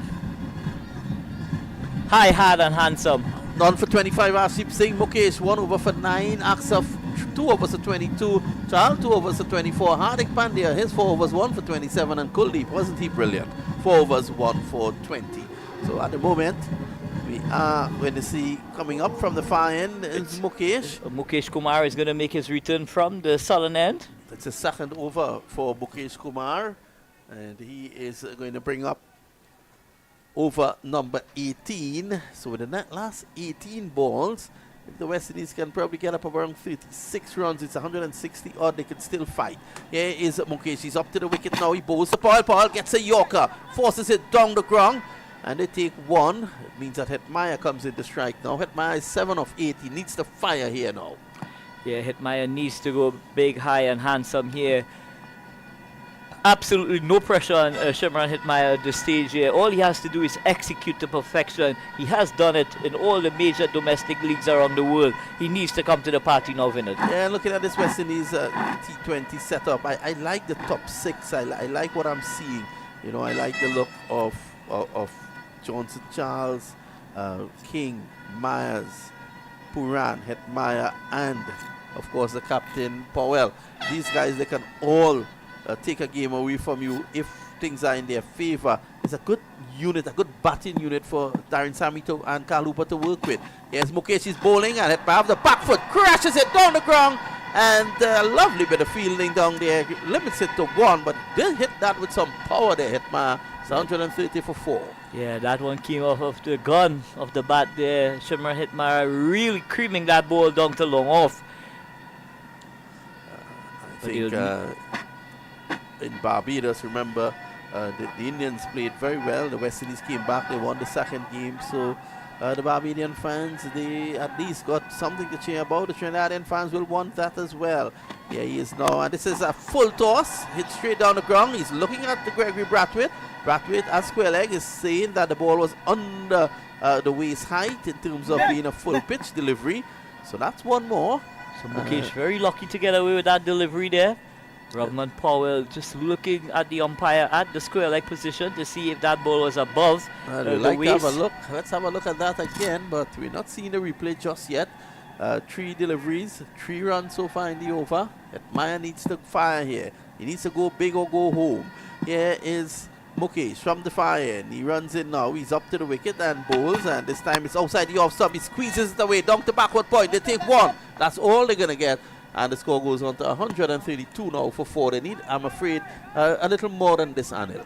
Yeah, they definitely need to get some boundaries here, both Rovman Powell and Hetmeyer. They would love to finish off this over 2 maximums here, skipper Rovman Powell.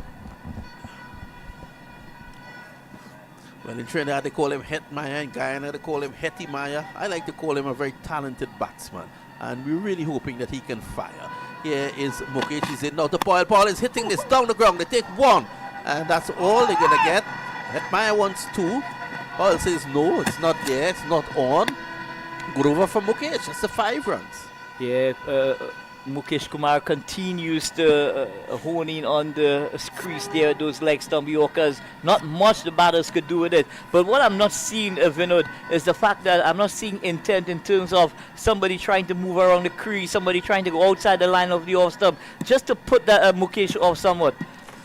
Here is Mukesh again from the far end. He leans forward and runs in. Goes past umpire. Good start now on bowls outside the off stump. Hetmeyer pushes it on the offside. Lovely bit of fielding by Mukesh. There's a chance for a run out. Good awareness there from Hetmeyer. He saw the possibility of the single, and he gets through. It's the end of the over. 6 runs in it. More thoughts on Manuel Laka, the score 134 for 4. 2 overs to go. Well, at this stage of the innings, Vinod, singles are not going to do it. They really need to start to cream these balls over the boundary. Both Hetmeyer and Rovman Powell, they will need to show a lot more intent, possibly bring some innovation into their batting with the last 12 deliveries on offer. Maybe a ramp, something different to put the bowlers off. It's just been run-of-the-mill batting at the moment. Ashdeep Singh with the penultimate over now. Singh has gone for some runs. The second game, remember, the National Stadium in Guyana. That's on August the 6th and August the 8th. The third game as well down there on the 12th and 13th, the 4th and 5th. Here is Ashdeep Singh running away from us up to the wicket. Bowls to slashed away by Hetmeyer, and he's gone caught. Well, you feel it there for Shimron Hetmeyer. It was a good shot. Was outside the off stump, and I tell you, had Aksa Patel not made tremendous ground, I might have gone for 6. Yeah, it was hit flat. It was a flat batted shot going at that extra cover position, but Aksa Patel, that ball was traveling to his natural hand, his left hand, but he did hauling a very good catch indeed. Not a bad effort at all by Hetmeyer on that occasion. I know that a lot of fans, they like to get after Hetmeyer because they know of his obvious ability. But I tell you something, that was not a bad effort at all. Romario Shepherd, his fellow Guyanese, comes in now. It's 134 for 5. And the Shepherd will have to go from ball 1. Look at this powerful West Indies batting lineup. I think once they can think on their feet, this is something that Darren Sammy could mold nicely for the World Cup that will be held in the Caribbean. Well, I'm sure Darren Sammy, he would be looking at all the options available to put that puzzle together, which is the West Indies team, with Evan Lewis still out of the mix. And I'm sure at some stage going further, Evan Lewis is going to be part of this fixture as well, Vinod. Evan Lewis just needs to get his house in order and get back in for this at the moment. Dot delivery is like gold at this point in the innings. Arshdeep Singh getting a wicket, the wicket of Hetmeyer, the previous delivery. Yeah, and you could see that was a carom ball, a slower delivery, but Hetmeyer creamed it, but a wonderful catch indeed by Akshay Patel there at that extra cover position on the boundary. The Indians have come back nicely since the dismissal of Powell. Beaten again outside the off stump, and Shepherd is asking the umpire if that was a wide. And Shepherd at this stage here, even though he can't cream the ball to the boundary, he's got the skipper who is really going at guns at the other end. All he needs to do is just get bat and ball and allow skipper Rovman Powell the opportunity to get some strike. Well, Powell goes down to have a word with him. I think he's telling him exactly that. Funnily enough, we're not seeing the replays of those deliveries that are questionable. Can't understand why. He is now outside the off-stump. That should be called wide, and it is now. I thought the previous delivery was also wide. So you can see the skill set of these Indian bowlers. To every batsman, they definitely have a plan. And to Romario Shepherd, they're going to go full just inside that tram line. They will give away a wide or two, but more often than not, they're going to hit their straps there. They've got that third man in position. They've got that deep backward point in position. So even if he gets screened, there's protection on the offside. Yes, Arshdeep Singh, he comes in and bowls, and that should be wide again. And it's signaled wide by umpire Brathwaite. So that takes the West Indies score along now to 106. They'll take any run they get here now, West Indies. Arshdeep Singh, 1 for 27. He's in his last over. And I'm still saying, Vinod, we still need to try and get to that 160 mark. It's still 24 runs off, but, you know, we have to find a way to get to that 160 mark. I would say 160 might even be inadequate. I think 170. Somehow have to get 34 runs of the last 9 deliveries. Well, if they get 160, they can still fight. Yes, Arshdeep Singh is in, and again, that's another wide outside the off stump. So 3 wides in succession here by Arshdeep Singh. And I'm just predicting now, Vinod, he's going to go into the pitch. He's going to go short. That bumper is going to come now. Well, there's a deep mid wicket in position. There's no one at deep backward square. So if he bowls that bumper, there's a risk that he could go for 4. Even a top edge could go for 4. Well, if Shepherd gets a piece of it, he's a big man, he's a strong man, he'll go for 6. Yes, Romario Shepherd, he is indeed a big unit. Here is Arshdeep Singh. He goes in now, passes the umpire, bowls, and that's a full delivery. Worked away down to long on, wideish long on. Gill is there. All they get is 1. The score is now 138 for 5. Still 8 deliveries to go, and I think at this stage they'll do well to get up to 150. Well, if we were to cash in with 2 maximums, we will get to 150 in this over, Vinod. But Rovman Powell, skipper Rovman Powell, batting brilliantly on 48, but he really needs to do something special here to finish off this innings in grand style. There's Arshdeep. He's in now and bowls the ball. It's striking this down the ground. It's a big hit, but he's out caught. Surya takes the catch, and he has to leave for 48. It's 138 for 6. That's a big breakthrough by the Indians. Yeah, so Arshdeep Singh there going into the pitch as we had predicted, Vinod. The skipper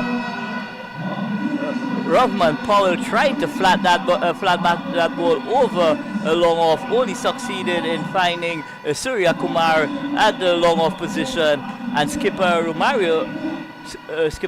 Rovman Powell leaves for a well played 48 from 32 deliveries.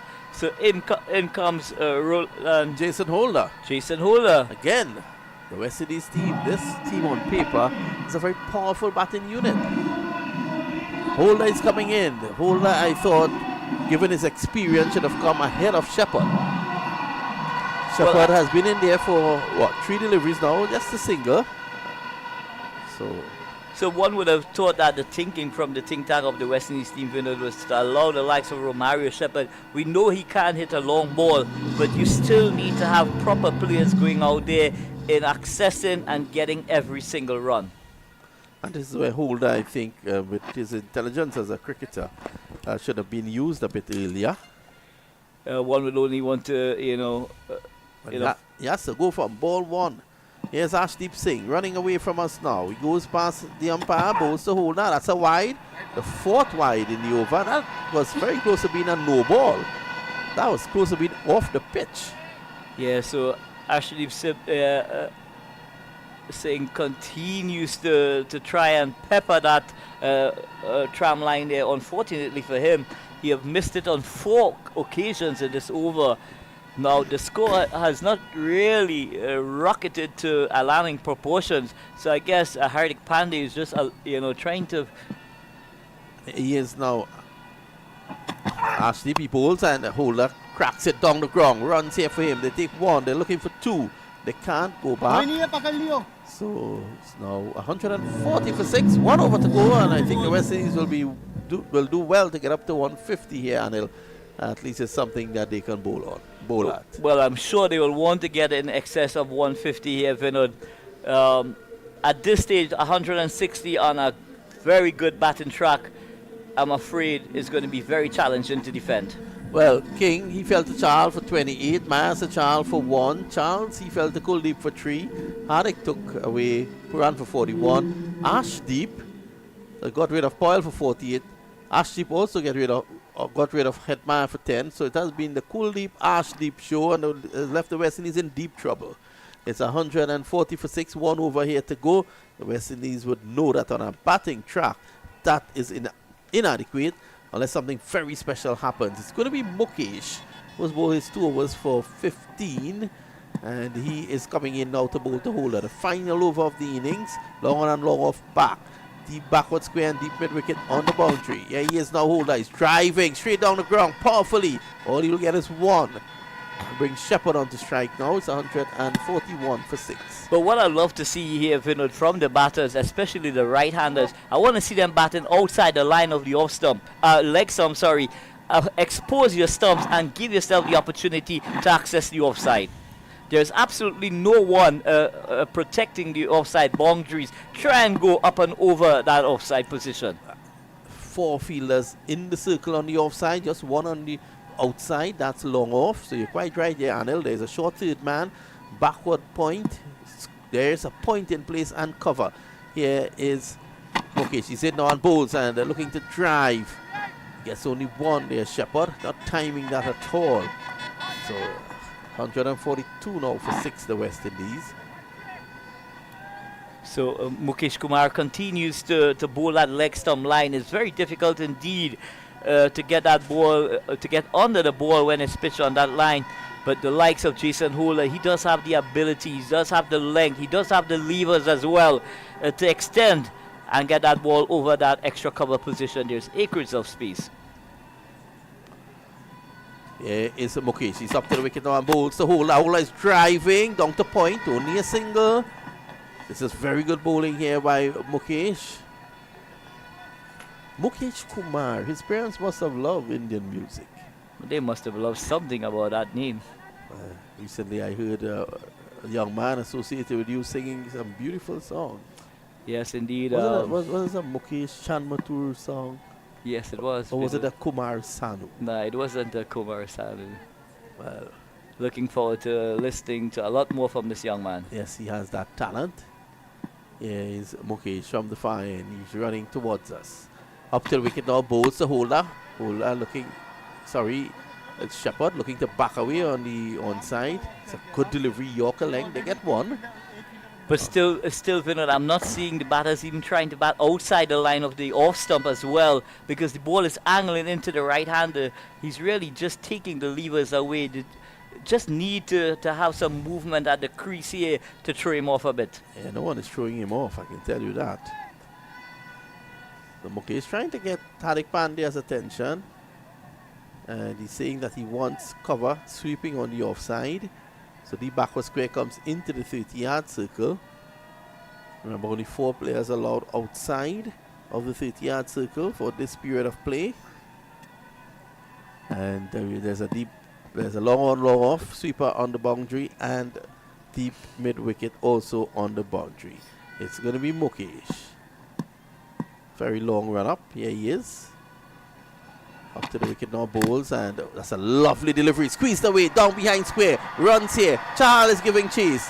He stops it, and they come back for 2. They're looking for 3. It's not there. So that return strikes Holder on the body. That's 2 more. 146 now for 6. West Indies will psychologically want to get up to 150. But take nothing away from Mukesh Kumar. He has been excellent in the death overs here thus far. He's really bowled to his field. He's taken the levers away, and he's given nothing away for these batters to extend their arms. So it's a no ball. Yeah, so it's a free hit coming up now. So that no ball called late, called by the 3rd umpire. So 147 for 6. 2 deliveries to go. Every spot taken up here in the northwestern stand, every seat taken. There's a rather large gentleman that has taken 2, but it's taken. 147 for the loss of 6. And everyone is enjoying themselves here. Mikey Rupa is still stationed in the party stand. One hopes that he comes back in one piece.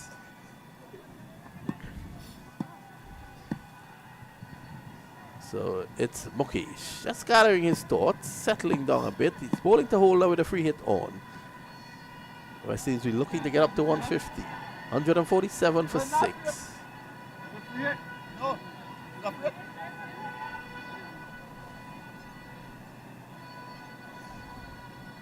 So a lot of maroon shirts out there at the moment.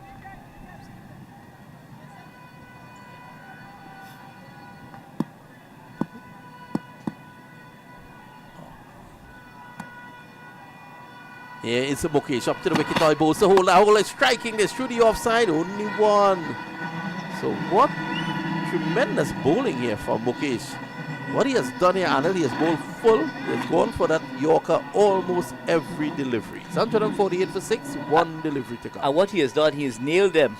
That was important, that he wasn't bowling on both sides of the wicket. He was just honing in. There's 5 fielders on the offside, and he's ensuring that wherever he pitches that ball, they come into play. Well, you're quite right. He has nailed it. And just now in the party stand, they were playing the Calypso, where the man with the hammer go on. Well, it's Mukesh. He has the hammer. He has been nailing it here. He's just by the alphabet sign. Had he had a longer run-up, he would have been running from my backyard. Here he is. He goes past the umpire now. He bowls, and the last delivery is worked away down the ground. They should be pushing for 2 to get up to that 150.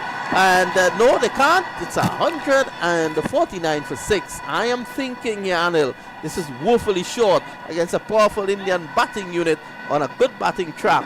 But we'll wait to see what will happen. Mukesh 3 overs done for 24. He did well. He came back well after 9 in his first over. And Holder and Shepard just not able to get away those last few deliveries. So at the moment, Indians have done well. 149 for 6. Your thoughts? I'm just thinking that they possibly have a 20 runs short, and the dismissal of Nick Puran in over number 17 played a pivoted part in the West Indies only getting to this 149. Hadn't been there to the end of the innings, I'm sure they would have propelled themselves to 170, 180. It wasn't to happen on this day, but 149 is runs on the board, and if the West Indies team could really pick some early peppers in their batting lineup, we just never know what's in store. Yeah, I think that'll need to do. They'll need to pick some early peppers. The scoreboard: King LBW Chahal 28 miles, LBW Chahal 1, Charles scored Varma, bowled Kuldeep 3. Puran caught Varma, of course, Tilak on debut, bowled Hardik Pandya 41. Powell, he was caught by Surya Kumar Yadav off the bowling of Ashdeep for 48. Hetmaya called Aksa Patel, and he got 10. The bowling, Ashdeep 4 overs 2 for 31. Mukesh 3 overs none for 24. Aksa 2 overs none for 22. Charles 2 for 24 of 3. Hardik Pandya, who I thought was very good, 4 overs 1 for 27. And Kuldeep Yadav 4 overs 1 for 20. So in the end, 149 for 6. A final comment from Anil Lakhan as we head towards the break. Well, 149, Vinod, to me is way short of what was expected, having gotten a brilliant start at the top of the innings. But having said that, skipper Hardik Pandey, he did a wonderful job in marshalling his troops to ensure that he restricted this West Indies team to under 150. Well, the West Indies captain, he top scored with 48. We take a short break. We return you to your respective stations. We'll be back shortly.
welcome back as we continue coverage here of this the first T20 international between the West Indies and India at the Brana Cricket Academy. And at the moment, we are seeing the West Indies looking to defend 150. Now, it's an uphill task on this track, but they would know that they have to get early wickets to stand a chance. It's Shubman Gill and Ishan Kishan opening the batting, and they will be looking to see if they can get the Indians off to a good start. They did in the ODI a couple of days ago. So let me say a very good afternoon to Ronnie Bikram Das. Yes, good afternoon, Vinod, and good afternoon to all our listeners out there. And yeah, it's an uphill task here for the West Indies in terms of they fell, as we mentioned before, on 20 runs short in terms of the total that they were looking for. And when you look at the batting lineup of the Indians, very explosive, very young players looking to establish themselves in not just the team but at the international level. Here is Akil Hussain to open the bowling. He's into Kishan and it's pulled away just short of the fielder down at the backward square, and that was Hetmeyer. So they get one, a little bit of luck there, and the first wicket could have fallen. Yeah, that one kept a bit lower than he expected. He was on the backward looking to pull that one. He just admired that deep backward square fielder, and either side to him would have been 4 runs. But it kept a bit lower, but he kept his eyes on it and hit it down on it. Well, got a top edge really, and it went for just short of that fielder that's Hetmeyer there. So it's a good start from the West Indies here. Yeah, wickets are needed. Hussain round the wicket, he comes in, bowls a Gill, and there was Purchase. That one just pitching and turning, beating defensive prod by Gill. So that's a good start here so far by Hussain. We mentioned that before, that the spinners come into play here. The wicket drying out, it will take a lot more spin. Here's Akil Hussain, he's in now on bowls, and Gill is off the back foot. Pushes at the point, there is no run. Hetmeyer is in there. So Gill, who makes batting look easy. It's very easy on the eyes, Shubman Gill. What a classy player he is. The West Indies can see the back of him now. Here is Hussain. This is flatter. Pushed away again by Gill. And there is no run. Yeah, this is good from Akil Hussain. Gill likes to get onto the front foot. He likes to play on the front foot. And he's just short of a length here, not allowing Gill to come on that front foot. This time it's worked away. Runs here. They take 1. They should be coming back for 2. And I thought this was the big difference between the West Indies and India in their batting.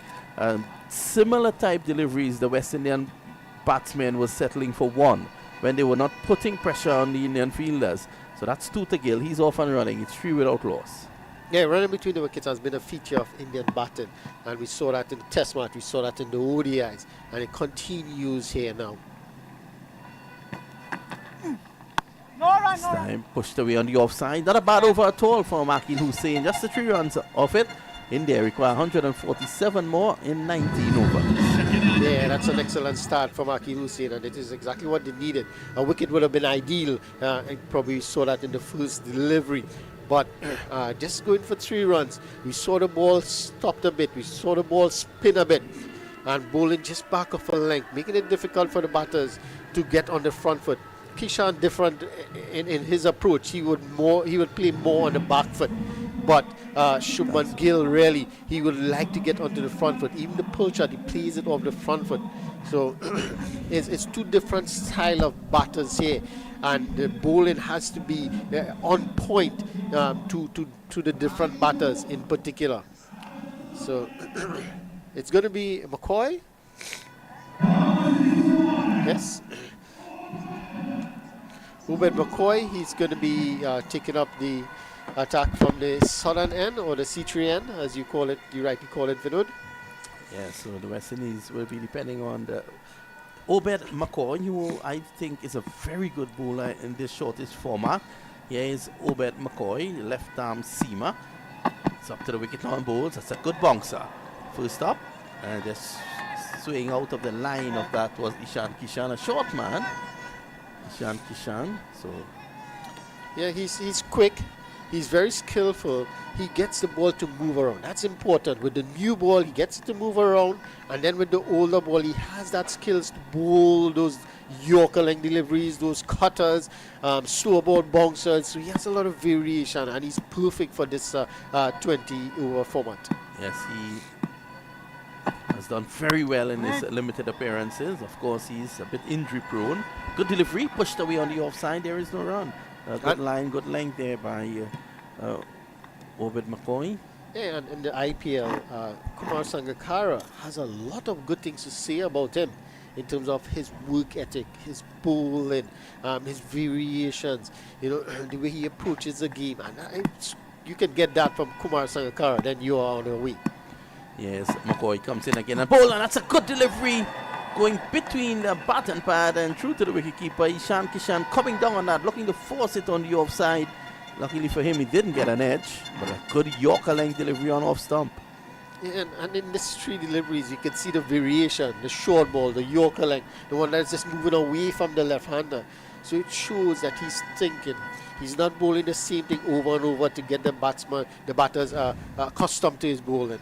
Here he is again. Obed McCoy comes in and bowls, and driving is Kishan. Obed McCoy takes to the turf, and every time he takes to the turf, you get worried about him. He's injury prone.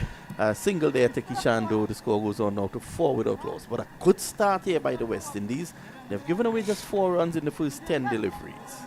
Yeah, and that's exactly what they would want after that first over. Just going for 3 runs. We need to back it up in the next over, and Obed McCoy is doing that really well here. And showing his variation up front with the ball. 4 different deliveries thus far. That one was a bit pitched up, and it encouraged the drive. But he's a bit pacey. He's quicker than you expect for a left-arm bowler. And that's what hampered Ishan Kishan there in terms of that drive.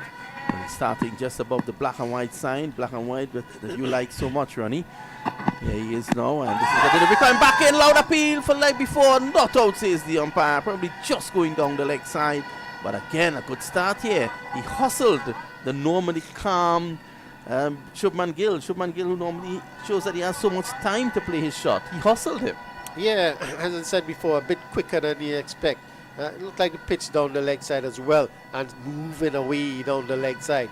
So, not out, says the umpire. But he is a bit quicker than you expect, and he gets the ball to do a bit. That's the thing. No big movement, but a little bit is all you need. Here's Obed McCoy comes in again and bowls, and this is a drive to the offside. A poor bit of fielding on the offside that allows the single. The West Indies have to be sharp here. They can't allow easy runs like that. And I tell you, that was very disappointing indeed by Kyle Myers. He allows that one to go through his hands. It was straight to him. At the end of 2, it's 5 without loss. Yeah, they have to remember what they did in that second ODI, where they were excellent in the field, taking all their catches, stopping all the balls, throwing run-out chances. They have to remember what was done there. Yes, they didn't have a good time of it in the third ODI, where they dropped catches, a lot of misfields. So they have to put that to the back of their mind and remember what was done in that second ODI and bring it here. They need that sort of feeling, that sort of effort here in this first T20I. Sometimes you need to go back to the good times to put yourself in a good frame of mind. Pushed away by Gill again. A good delivery just on and about that 4th stump, turning away from the left-hander. So this is Akil Hussain in his element here. He likes his ground, Akil Hussain. Here he is, round the wicket. Into Gill. Gill is using it. He's gone! Shubman Gill stopped by Nicholas Puran and Akil Hussain, new beauty. Well, we mentioned it before, getting a bit of purchase, getting a bit of spin. And Shubman Gill likes to go down the wicket, likes to play straight. And this time, just running past this one. Pitched up delivery, turn, and then he slowed it up there. Slowed it up, got a bit of purchase, past the outside edge of the bat, and Nicholas Puran, all he had to do was just take the ball, whip the bails off, and that's the end of Shubman Gill. All he did was just look back to ensure that the bails was off and just continued his merry way. Yeah, Gill was way down the track, and that's a big breakthrough for the West Indies. Sanju Samson is the man coming in. Now we know he likes to take the attack to the bowling, and we're in the power play. Well, it's actually Surya Kumar Surya Yadav. Kumar Yadav. He's coming in. So a wicket already for Akil Hussain. Yeah, that's the perfect start for them. Not going for many runs and picking up that early wicket of Shubman Gill, who looked really good. He had a good time of it in the ODIs and coming off an excellent IPL as well. So he would have been full of confidence and in terms of run scoring as well. But this man, Sky as they call him, 49 matches, 1,679 runs. The top OD T20I batter in the world. And he has an array of shots that the bowlers don't know how to bowl to. He loves that, just walking across the stump and just sweeping the ball onto the onside. He's an excellent batter. He's coming off a good knock in that third ODI, so that would do him some confidence coming into this T20 international tournament, series. He did have a good time of it in the first two ODIs and in the IPL as well. He started off poorly with a couple of low scores, a couple of zeros, ducks, but he did well. So let's see if he can continue that good form here. They would need him to have a good innings here now. There's a Sunrise Hyderabad bowler, Akil Hussain. Round the wicket to Surya Kumar Yadav. Here he is now, he bowls him. That's a good delivery. His line has been impeccable here. That was on a Ken fourth stump, just slightly moving away. And a quicker delivery. 1 for 3. He's in his second over here, Hussain.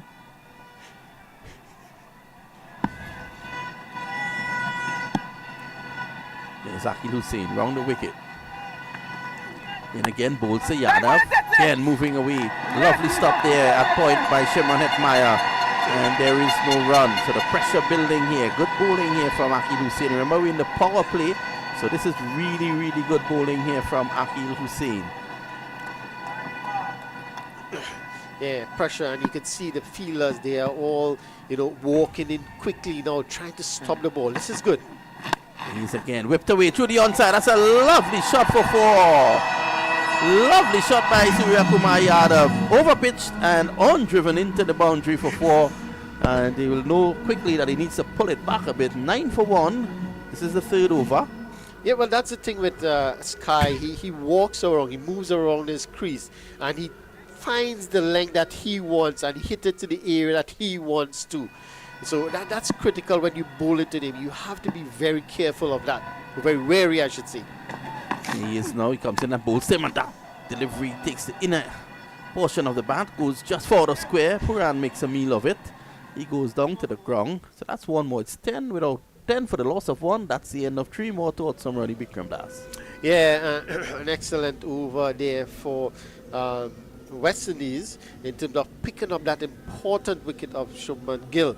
But it brings Sky to the wicket, and we know what a dangerous batter he can be. And India would be relying a lot on him here at this moment. He needs to really dig in deep. But I thought, honestly, Sanju Samson would have walked in at number 3. I think he would have been a better fit, because you know what Sky can do at the back end of an innings. He's very dangerous in, let's say, the last 10 overs or so. But you think you'll want to, Sanju Samson, who had a good time batting at number 3 for the Rajasthan Royals, and you would have wanted to give him that opportunity to develop in that area, because they are auditioning right now for a spot on the India team. Well, I don't understand this move. Obed McCoy had an excellent first over. He has been pulled out of the attack. And here comes Alzari Joseph. Alzari Joseph, for my part, was really not good in that third ODI. He bowled too short, too wide, and one hopes that he can get it together here for this game. Here he is from the far end. He's up to the wicket now, bowls, and again he starts with a wide. So you don't want to release that pressure. I think with 4 overs available to Obed McCoy, I would have bowled him at least 2. So I can't understand that move. Well, I can tell you something with respect to that. Azari Joseph in his last 8 matches picking up 17 wickets at an economy of 7.23. Well, an economy of 7.23. That will take them to the target. So the West Indies will need to bowl this team out here today. And I still think that he should have given Obed McCoy that second over. You need early wickets here in a situation like this. Here's Alzari Joseph up to the wicket now. He comes in and bowls. So Yadav down the leg side again, another wide. And that takes the score now to 12 for the loss of 1. Yeah, so in recent times, he has been the most successful bowler in T20Is for the West Indies. That's why they're giving him the opportunity. So probably it's just they wanted not let the batters get accustomed to one bowler, so just switching things around a bit, giving everybody one over apiece. But I mean, after that over, you would think he would have been, gotten an extra over, but they'd probably try to save him to the end. He's very good at the back end. This time he's driving down the ground. Runs here for Kumar. That should go into the boundary for 4. So he finally lines one up and he struck straight down the ground for 4. I think it's got a 16 for 1 now. Yeah, just straight as a needle as you would like. Just passing that the stumps there and going straight down the ground. The fielders from mid-on and mid-off, both of them had a chance. They were running towards it, but at about the 5-meter mark, both of them just gave up and allowed it to go because there's no chance. It was well timed by Sky there, and this would get him going now. So he has an open stance. That was an over-pitch delivery. Here is Joseph. He's in and bowled. Better delivery. Beaten outside the off stump. That one pitched and moved away off the seam and through to Puran. Yeah, that's what you want to see from your fast bowler, your aggressive fast bowler, your most successful fast bowler of late. Just pitching that one outside the off stump, moving away from the right-hander. Excellent stuff. And just to go back to Surya Kumar Yadav, in his last 10 matches, 466 runs at an average of 77.56. Wow. Impressive numbers. Here is Alzari Joseph. He comes in again, goes past the umpire, bowls. That's another good delivery. Pushed away to point. There is no run. Well fielded there by probably the best fieldsman on this team here at the moment, Akhil Hussain. The score 16 for the loss of 1. A number of Indian fans waving their flags around the ground. They've made their way into the party stand as well. And probably asking for Chole Bhature. Yeah. Well, do you know what is Chole Bhature, Ronnie? No. Doubles, Ronnie. Okay. Did you walk with your notepad today, Ronnie? Yes, I took note of that. I took a picture of it. Okay, good. A mental picture. Here is Alzari Joseph. He comes in again. But pushed uppishly just past the big man. So that's a better delivery. So asking some questions here at the moment is Alzari Joseph. Yeah, just to get back on that, you found the average was impressive, but his strike rate is 171. Wow. So he has really been doing well in terms of T20 cricket for India, and they would want him to bat as long. The longer he stays there, the easier it's going to get for India, and they're going to get closer and even overhaul this total. So here he is now, Joseph. He comes in and bowls outside the off stump wide. He's lucky to have gotten away with that straight to point where Akhil Hussain is, and there is no run. So the score remains here 16 for 1. So he's getting into some sort of groove here now, Alzari Joseph. Can the West Indies pull off a victory here today? Can the CPL trump the IPL today? Well, that's a clash. They mentioned it. It's the IPL stars against the CPL stars here. And so far, it has been the IPL stars. Here he is now. He bowls and it's just in the air. Uppercut. Muhammad Ali will be proud of that. 6 runs. Short and wide. And Surya Kumar Yadav goes on to 15 of 10. It's 22 for 1 after 4 overs. Yeah, that's an excellent shot. Wit given there, and you don't want to give any wit to that man, Sky. He's going to take advantage of it. Remember, we're still in the power play, so there's no fielders outside in the 30-yard circle on the offside. So all he has to do is get it over that infield. But he hit it so well, it went all the way for 6. So that's an excellent shot for him, and that will give him a lot of confidence. And yes, 15 from 10. What a shot from him. And Alzari Joseph, maybe the plan to bring in Alzari Joseph wasn't well thought of. They should have allowed McCoy to bowl that second over. Well, he has now swung McCoy around to the northern end. So he's going to take up the attack from the media center end, an unnamed media center end. And the score at the moment is 22 for 1 after 4. Want to say a very good night to all our listeners on All India Radio in India. We also want to say, good afternoon to all our listeners in the Caribbean, and of course to the thousands that are listening to us on the West Indies Cricket Board YouTube channel outside the off stump, trying to cut this one as Kishan through to wicketkeeper Puran. There is no run, so thousands are locked on to the West Indies Cricket Board YouTube channel. We want to say a very good afternoon to you as well. So the score here 22 for 1. And we are at the Brown Cricket Academy. You could never really give a proper estimation of the crowd at the Brown Cricket Academy, because the way the stadium has been built, a lot of people run away from the sun. Here is Obed McCoy. He's up to the wicket now. He bowls to Kishan. Kishan is getting a delivery, crashing into his pad, and they're going to get a leg by. Takes the score now to 23 for the loss of 1. In fact, 22 for 1. That very belated signal there by umpire Bradwit. So it's 23 for 1, the leg by. Yadav comes in the strike.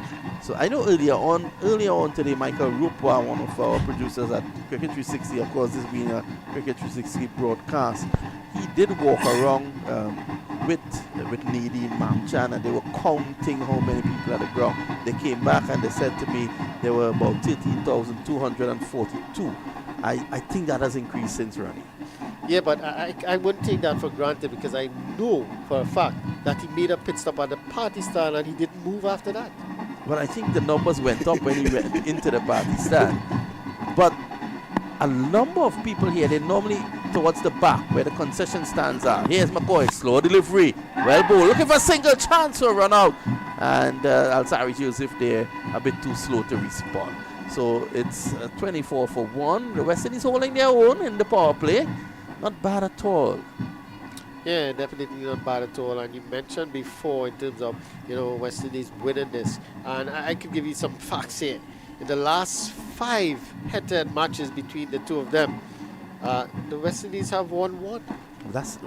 I was thinking they hadn't won any, so that's not bad. Yeah, they did well. Yeah, it's McCoy comes in and bowls in the air, down to third man, but wide of third man, and into the boundary for 4. There was a moment there when I thought that Shepherd could have gotten to it and execute the catch. It goes for 4, 28 for the loss of 1. Are you suggesting that I send Jason, Kailash, Ragbir Prasad to count and send Mohammed Prasad and Matthew Rajaram?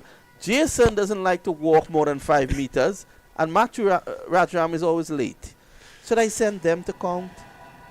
Well, then we wouldn't get a figure. So then I depend on Nadine and Michael. And they would only reach the Pakistan. So we had better problems. We had problems at Cricket 360, I tell you. Here is Obed McCoy. Comes in. Kishan is down the track and he's out! He goes! Contact Menon and the West Indies. They have got their second wicket. Obed McCoy, you beauty. Well, we said it earlier. That he should have stayed on to bowl his second over. And he came back in the media center and immediately picked up a wicket. His variation, remember we spoke about that, his variation, he changed the ball. He doesn't bowl the same ball all the time. And because of that, it makes the batter think about what is he going to do next. So by thinking about what he's going to do next, what is he going to bowl, by the time the ball reaches, you play a different shot.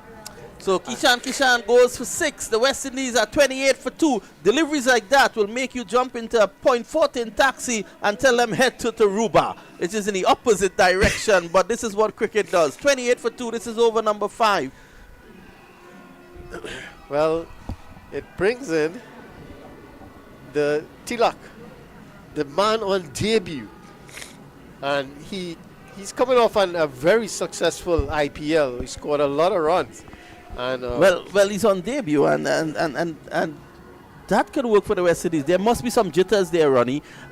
Also, the man replacing you after 5 overs is also on debut as a commentator for T20 cricket. That's Abdullah from Debe. Yes, Dungi the Dula half of DB. I heard you call him the Dula from DB. I wanted to get into that discussion, but I think we don't have time for that discussion. When you come back, we will get into that discussion. So we'll leave that as it is right now. For now, we'll leave it outside the off stump. Yes. So after over number 5, you'll be hearing the Dula half from DB. Dungi the Dula half from DB. 28 for 2.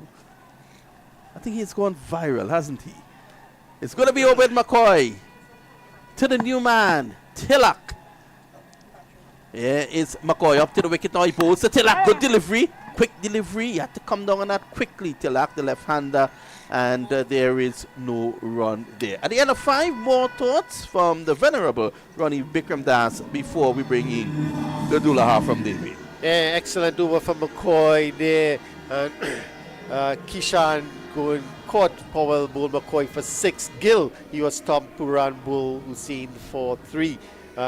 Sky, he's the on 16 from 11. I think he is key at the moment. And I'm surprised too that Samson didn't come in, but they know what they are about. It's about giving opportunities to these younger players who are the fringe players, really, who looking to make a name for themselves, and they would want to contribute and produce as much as possible to see their team to a victory. But before you run away, Ronnie, do you know what is the meaning of Tilak? No, I don't, but I have a strange feeling that you're going to tell me. Well, yeah, it's Alzari Joseph continuing from the fire, and he's hit and beaten outside the off stump. A beauty of a delivery, touching down and leaving a yard off. It's the second time that has happened. A tilak is what we call a tikka in Trinidad. It's a sacred marking on the forehead. And a man who has a big forehead is coming in now. He can get a lot of marks, a lot of tilak. is Anil Lakan. The score is 28 for 2.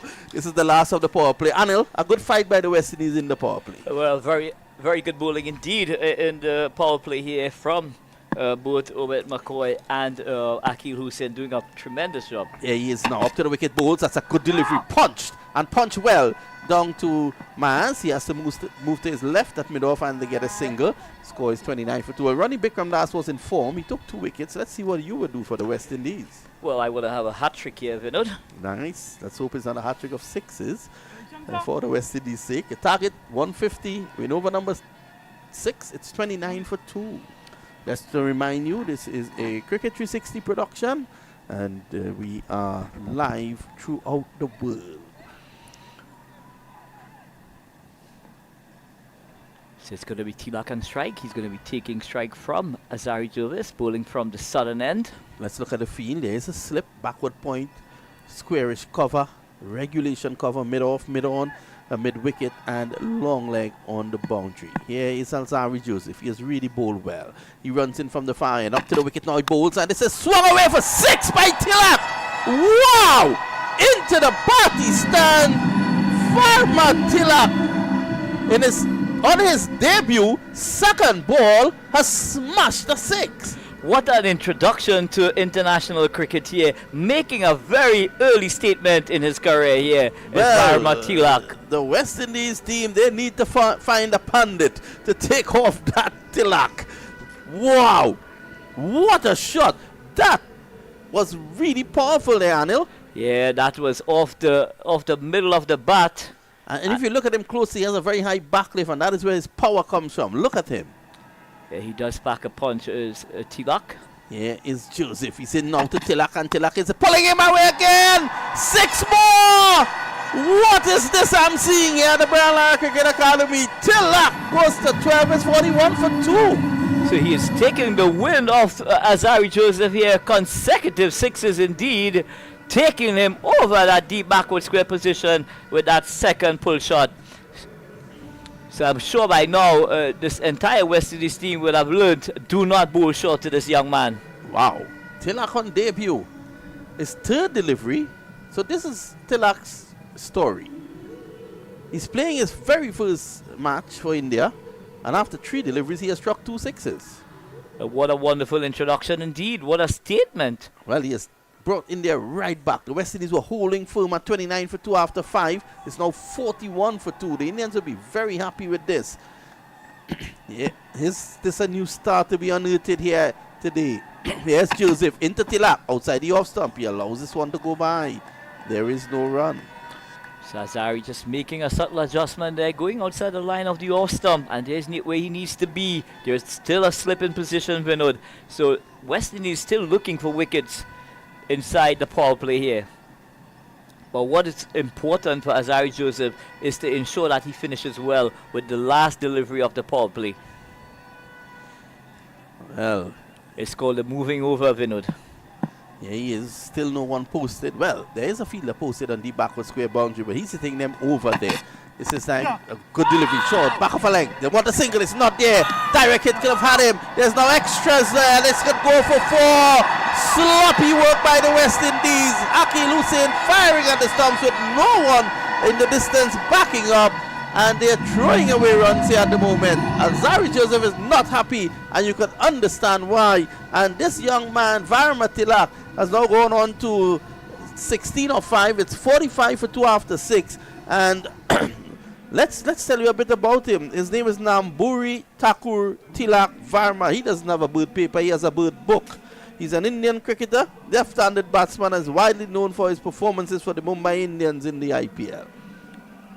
So what a team to be representing in your IPL career. The Mumbai Indians have been very successful indeed, and I'm sure the likes of Sachin Tendulkar and all the other greats who are part of that setup, they would have had an infection impact on that young man. Well, he's 20 years old and he's from Hyderabad. So you can see the riches of talent within the Indian cricketing fraternity, Vinod. This team without Virat Kohli and the skipper, in comes this young man, Tilak, and definitely there is no vacancy for anybody else. Well, his strike rate in T20 cricket is 142. So West Indies just throwing it away in that last over a bit there. Holder is on now. He's the experienced man, Jason Holder. And let's see if he can stem the tide. 3 on the off, in the circle, 1 on the on. Here's Holder. He's up to the wicket now, down the leg side. And it's signaled wide by his countryman, Gregory Brathwaite. Score goes on to 46 for 2. I think Tilak has turned this match on its head. But more importantly, how important is that 4 runs that was thrown away is going to be in the context of this game, Vinod? Yeah, I thought that he was always going to get back. Hussain should have held on to the ball. There was maybe probably in the adrenaline. Maybe an underarm flick, Vinod, might just been what the doctor ordered. There's Holder. He's up to the wicket now. He bowls outside the off stump and taking piece off that one. Down to short third man. And just a single. So Tilak taking 17 runs from that over and bring India right back in this contest, Vinod. When we just thought that they were really strangling the Indian batters here, getting rid of the dangerous Shubman Gill and Ishan Kishan. In comes this young man from nowhere and announcing himself in a very big way indeed. Yeah, wonderful, wonderful batting by young Tilak here. What a performance.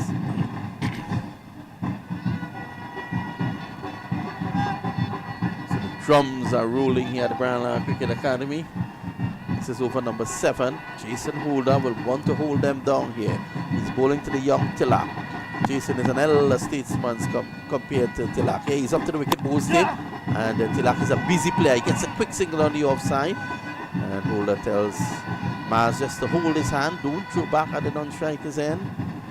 So Tilak just seems to have a lot of time to play these deliveries. He's just rock onto the back foot, break the wrist, and off he was. So that takes the score on to 48 for 2, and we are into over number 7. Well, let's look at the impact that Akil Hussain has had on this match with his left-arm orthodox bowling, and you ask, where is Sunil Narayan? Well, I'm pleasantly surprised. Yes, Holder is up to the wicket now again and bowls. This is whipped away in the air and down to Myers. He makes quick ground. Lovely bit of work there by Myers. Cuts it down to 1. And that takes the score now on to 49 for the loss of 2. So you look at West Indies cricket, there has been a lot of talk that we're now an associate nation, quote unquote.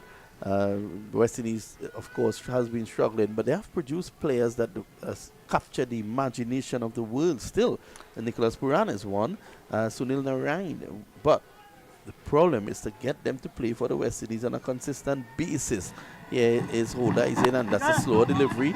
And speaking about consistent basis, this guy, Jason Holder, has been one of the greatest servants of regional cricket, West Indies cricket in recent times. Well, he has definitely been a great servant to West Indies cricket and continues to be a great servant to West Indies cricket. But just coming back to your point where Sunil Narayan is concerned, if the West Indies team needs Sunil Narayan, I suggest that they give that gentleman, Mr. David Furlong, a call.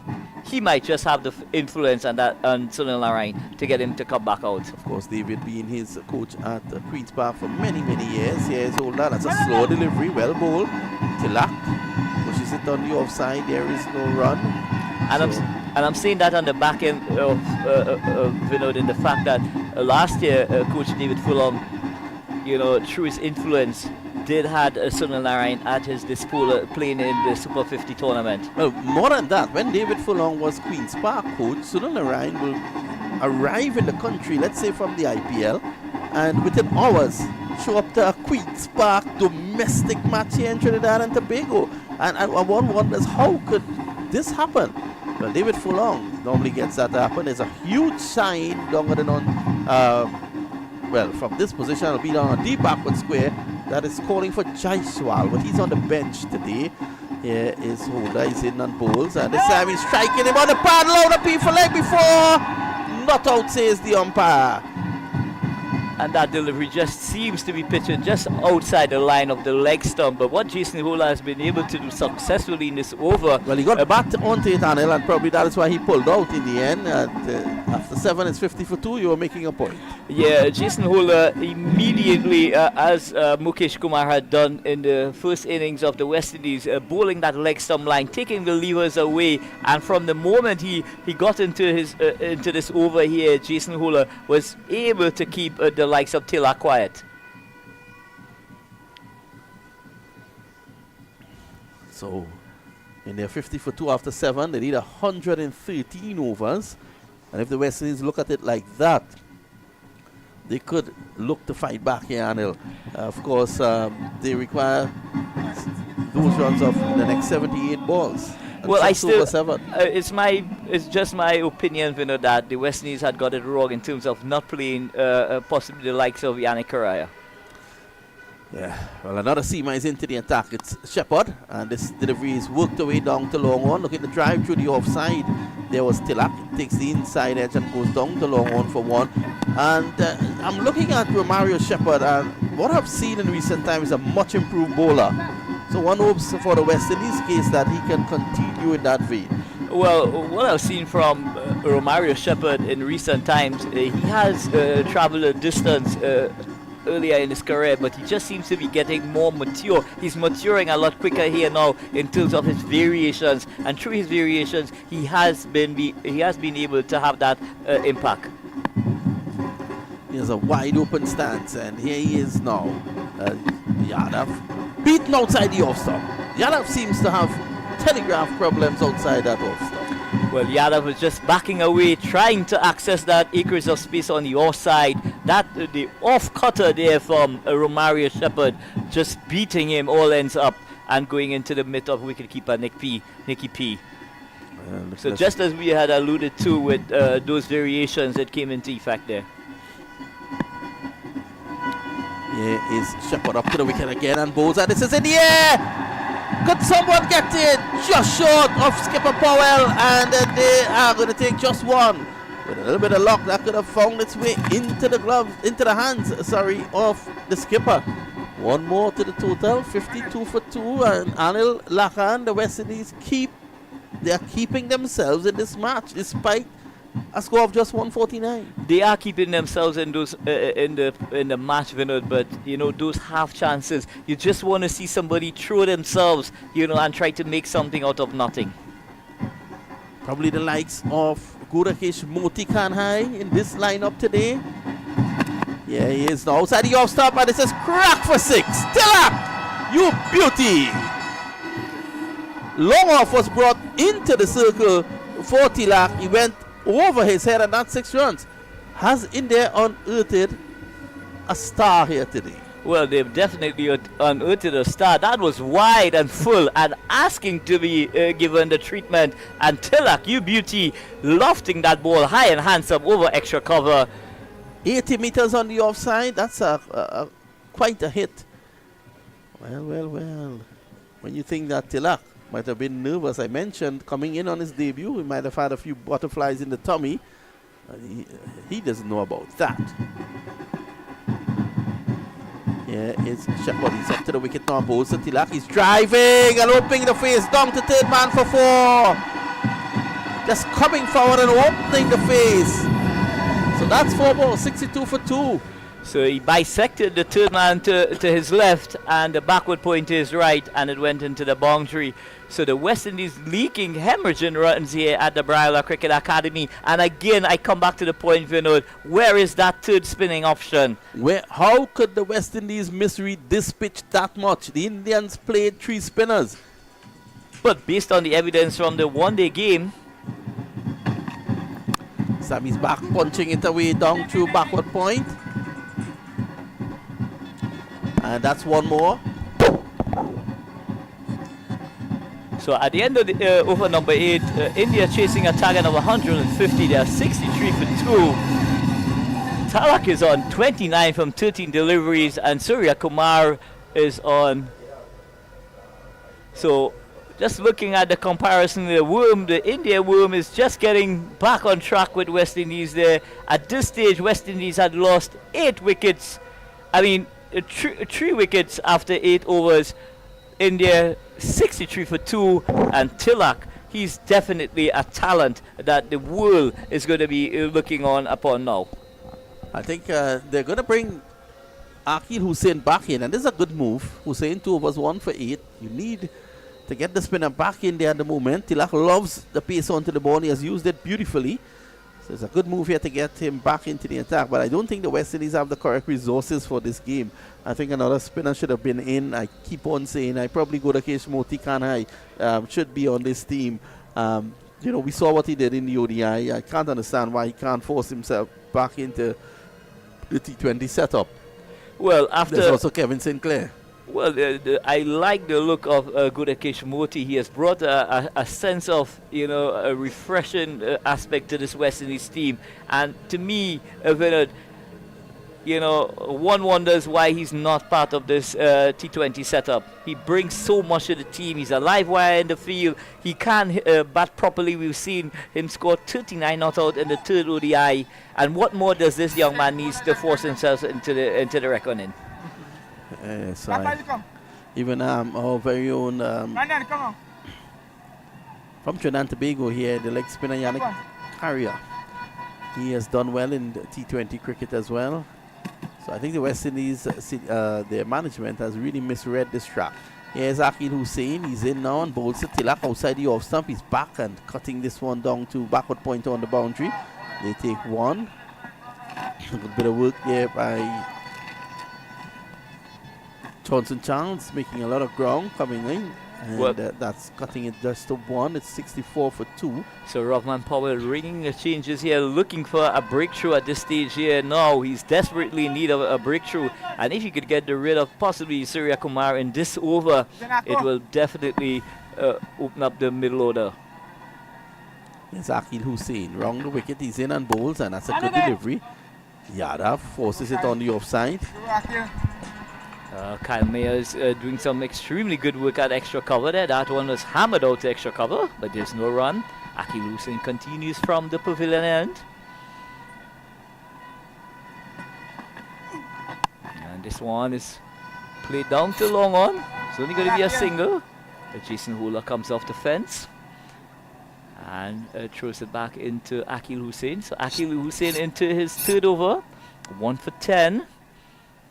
Skipper Rahman Pollard desperately needing a breakthrough at this stage. But Tilak and Surya Kumar has played splendidly.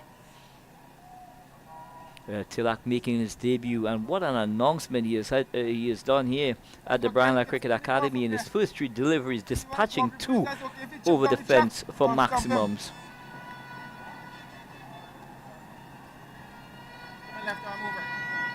So he's going to be bowling left arm over the wicket. Tilak is going to take strike.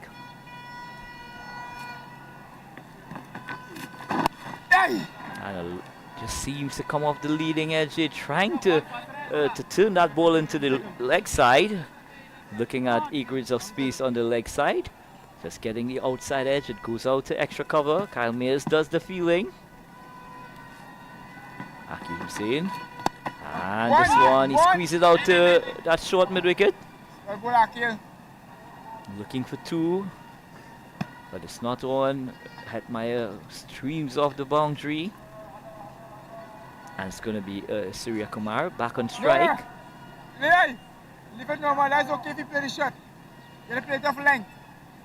So Nick Puran giving some instructions there. Yes, Hussain comes in again. That's well bowled. Excellent bowling here by Akil Hussain. Just 11 runs he has conceded in his 3 overs. It shows the value of playing spinners on this track. And the West Indies team at the moment, as you said before, they're woefully short on the slow bowling option. They are woefully short of the slow bowling option. On this pitch, you just need to have somebody who could take the pace of the ball. And with the ball gripping Vinod, it just gives you that wicket-taking option. Well, then, what he should do, there is the option of using Myers. Myers is not going to offer pace onto the ball. He swings the ball a bit, he cuts it, he bowls those cutters, then bring him on. But this has been the West Indies management misreading this track totally. I think even Stevie Wonder would have played about 3 spinners. Yeah, so it's going to be Azari Joseph from the southern end. He's gone for 29 in his 2 overs thus far. And it's going to be Tilak to take strike.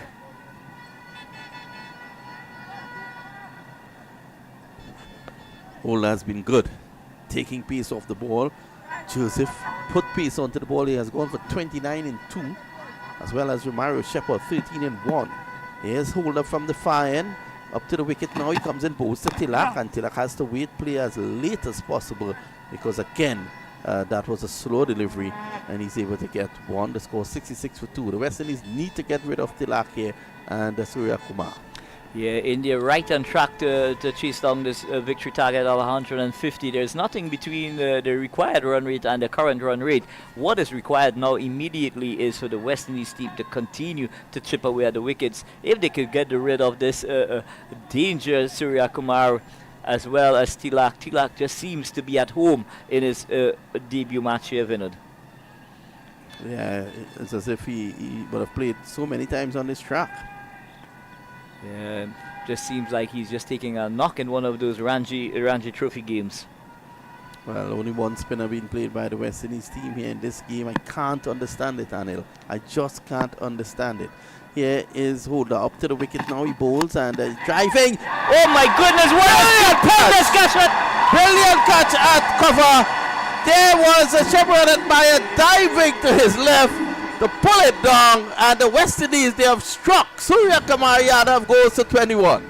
A stupendous catch indeed from Hetty Mayade, diving away to his left and millimeters away from the ground. He's got it in his grasp, Vinod. And as we call for it, Jason Holder, one of the most consistent performers of West Indies, he's come to the party. Yes, Holder striking. He served West Indies cricket with distinction. And that was a brilliant catch by Shimron Hetmeyer, inches off the ground, just as Hetmeyer was about to see the type of grass that they would have planted here. His hands came under that ball and he took it up. The West Indies, they've gotten rid of Surya Kumar Yadav, 67 for 3. Hardik Pandya is coming in now, and if they can send him back early, you never know what could happen. Well, the return of Hardik Pandya back to the sheds could really send some shivers down this Indian batting lineup. But the West Indies continue to fight here, and Shimron Hetmeyer is that kind of effort, Vinod Mamshan, that really brings the crowd to life. But more importantly, it does give you an opportunity to make further inroads into the batting lineup. And it lifts the morale of the fielding team as well. Remember, after 2 early wickets, Tilak and Yadav was just easily taking the game away from them. But if they can get the big wicket now of Pandya, then the West Indies could think that they're onto something here. This could go down to the wire if that happens. 6 to Gishand, 3 to Gill, 21 to Yadav, who initially looked very good and then started to struggle. Varma is on 32. Varma Tilak on debut, 32 of 17. Hardik Pandya is yet to score. And following Hardik Pandya will be Samson, Aksa Patel, who Aksa Patel is also a proper batsman. And so the Indians, they still have a lot inside, probably down to Kuldeep. And then it's left up to Chahal, Ashdeep and Mukesh. I think the West Indies could be in business. Well, again, at this juncture in the game, having at your disposal, Gudakesh Moti would have been an ideal foil coming into bowl at this stage of the innings here now. You've got a new batter, you've got Tilak, who's not really looking too assured against the spinners. But here it is, we do not have that second spinning option, to bring some variety, to this bowling attack. Well, a conversation between Puran and Hardik Pandya. Pandya probably asking Puran where you get good Indian food down in South. What is it that Puran loves in India? Dal Makhni. Dal Makhni. He's probably asking Puran if he can get some Dal Makhni for him somewhere around here. Well, it's Holder that he has to contend with at the moment. A wonderful strike and a brilliant catch there by Shimron Hetmyer. It's, pieces of feeling like Anil Lakan was saying, pieces of feeling like that could inspire not only a team but a nation. Here he is, diving away to his left. It was his favorite side, but he did brilliantly still. Here is Jason Holder, just waiting. And possibly skipper Rahman Powell. Yes, Holder from the far end. He runs away into us, and that's a good delivery. Coming in with the angle, played away to short mid-wicket. We know how Pandya plays. He takes a few deliveries to get going, and then all of a sudden you look up on the scoreboard, you see that he has around 50, 60. So they will need to get rid of him early. At this stage of the innings, Vinod, you wouldn't be inclined, if you were skipper Rahman Powell, just to get a slip in possibly for this over, and try and make some further inroads. Yeah, can't be defensive in a situation like this. Now, he's caught between defending and attacking because of the target, but he still has to get the wickets here. Whipped away down through long leg. They get one. Puran is asking for the release pretty quickly from Obed McCoy. And I don't think they will do bad to probably bring McCoy on for a third over here now, just to see what can happen. You need your strikers. Hold him back for one. Yeah, I'll definitely bring back McCoy immediately here from the pavilion end and try and get rid of the dangerous Hardik Pandya. So it's the left-handed Tilak who is taking strike at the moment. And Holder, a big frame of Jason Holder running in from the far end. Here he is. Goes past up by Gustad, and this is outside the off stump in the air. But down to the sweeper in Alzari Joseph. They take one. That could have gone anywhere. That could have gone to backward point into the hands of King. Yeah, so, chances. It just seems that Tilak was premeditating that drive there. Even before the ball was driven over cover there, he was already getting that right leg out to execute. Farmer Tilak has had an absolutely brilliant game. He took a magnificent catch to get rid of Johnson Charles. That would have given him tremendous confidence here on his debut match. Yes, Ola is into Pandya, slower ball bumper. Plays it down, gets a single. This is a good option here from Holder. His 2 overs has cost 8. And it's after 10, the drinks cart should be going out there onto the field of play. After 10, the score is 70 for 3, and after more comments from Anil Lakan, we will be joined by Ronnie Bikram Das. So Team India continues to be on par here with the required run rate. Just 80 required from 60 balls under any given conditions. You would expect that Team India to really get home with a canter. But when you add 2 wickets to the score here, Vinod, 70 for 3, maybe 80 for 5, it could possibly send some shivers down the Indian batting lineup. So McCoy, 1 for 7 off 2, Holder 1 for 8 off 2. I want to thank Anil for being with us as Ronnie Bikram last comes a calling. There's a change of bowling at the media center end where Mario Shepherd is going to take up the attack. 80 to get of 60 deliveries. As I say, good afternoon to Ronnie Bikram Das. Here is Shepherd. He comes in now, passes the umpire, bowls. That's a good delivery. Pushed away to point, and there is no run. Hetmaya is looking. Pandya looking for the single. It's not there. Yes, good afternoon, Vinod, and good afternoon to all our listeners out there. So, a good comeback here from the West Indies there. Not allowing this game to go away there. Putting up a good fight, and that's what you want. Even though if you don't win the match, at least that's what the followers, the fans want, to see them put up a fight. Not just allow India to rule them over.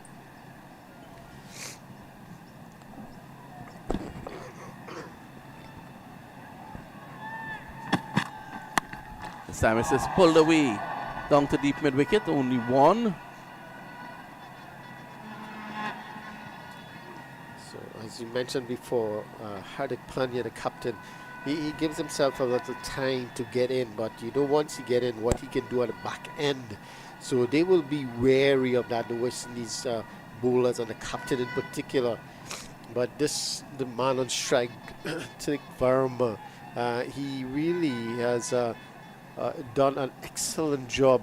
When we saw the likes of Sky struggling a bit at the back end, he continues along his merry way, 33 from 80. Just continue along the good form that he had, as you mentioned before, with the Mumbai Indians in the recently concluded IPL. Yes, Shepherd is in now on board. So Tilak slow delivery. Tilak looking to play this down to third man, missing outside the off stump, through to the wicket keeper.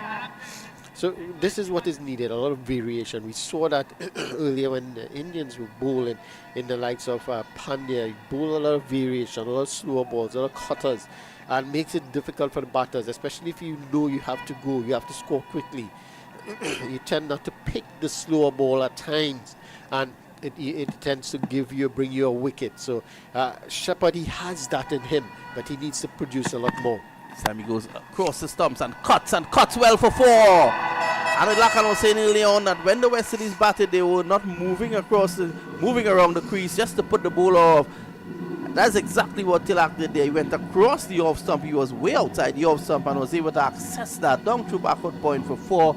And that takes the score along nicely here for India now. They have now progressed to 75 for 3. Yeah, definitely. That ball was wide outside the off stump. But the thing about it, yes, he walked across the stump. Yes, he walked across the stump to access the onside. But the thing about it is he saw it being wide outside the off stump and he caught it rather than look to pull. To play the ball on his merit. He is again slow delivery, played away to a vacant mid-wicket position, and they're going to easily come back for 2. And that's, again, I keep saying, that's a big difference between the Indians and the West Indies. That would have been 1. The West Indians, in their typical relaxed manner, would have taken a single and just relaxed. Because at the moment, it's 77 for 3, and the Indians are doing well here. Tilak is on 39 of 21. Hardik Pandya, 3 of 5. He's just gone in. Brings Tilak back on strike with that double. He's asking for someone to just move across from behind the bowler's arm at the northern end. Here is Shepherd. He's up to the wicket now and bowls. And this is pulled away. It's in the air. There's a possible catch taken. Yes, he's gone. Tilak not in control of that delivery. And he's out caught on the deep backward square boundary. The catch taken by, it seems, Shimron Hetmaya again. Yeah. And it's 77 for 4. So that is a big breakthrough. A slower delivery. And Tilak not getting the pace. He loves pace on the ball. And into the very safe hand of Shimron Hetmaya, who has been the star in the outfield for the West Indies. 4 down. Yeah, that's a huge wicket. We saw the way he was batting. He looked very comfortable and relaxed at the crease. But again, the variation, we just mentioned it, Vinod, in terms of the cutters, that the slower balls that needs to be bowled here to change things up a bit. And that's exactly what happened. slower ball, looking for that pull shot, not in control of that pull shot because of the slow nature, the slower bouncer really, and he ended up just not getting the contact that he was looking for. Didn't get the middle of the bat, I should say, and it went easy catch to hit Maya, and 77-4, not bad at all. They're keeping up with the run rate. That's the important thing. They're keeping up with the run rate, but they have started losing wickets at regular interval, and that's a problem. If they continue that way, it's going to be difficult because let's say after the likes of Samson, there's just Akshar Patel, and then the bowlers. Yes, you know, some of them may be capable of hitting the big shots, but I think this is the last recognized pair here. India would want these two to take it as close as possible, if not over the line. They wouldn't want to rely too much on the others. Yes, Akshar Patel, he's a good batter. He can hit the ball a long way. You can rely on him, but these two are really needed by India to really get them over the line. Here he is now from the far end. It's Alzari Joseph, the new bowler, and this is whipped away powerfully down to the backward square on the boundary. Only one, so that's one more. That one coming in with the angle, and there's help around the corner there by Pandya. Score goes on to 78 for 4. Yes, Kishan, he went early for 6. Gill, he went for 3. Saya Kumar Yadav Sky, he went for 21 from 21. Varma, he did very well in his debut match, 39 from 22. And it's now up to the captain, Pandya, Hardik Pandya, and Sanju Samson. Samson, he plays one way, he plays aggressive. If it's jet 8, he's going to hit. I don't know if you heard an interview with him where he said that's the way he plays. He plays aggressively, he goes there to hit the ball, and the coaches, the management has the confidence in him to play that way. Here is Joseph, is in time, striking him on the pad inside edge. That was a good delivery, it was quick. No run, goes away to point.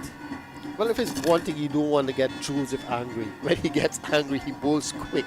He bowls better. I think they would want to get him angry most of the time. But he bowls better when he's angry because he wants to get the wicket on his own. So he would bowl to wicket to wicket. He would bowl for that LBW caught behind or a bowl even.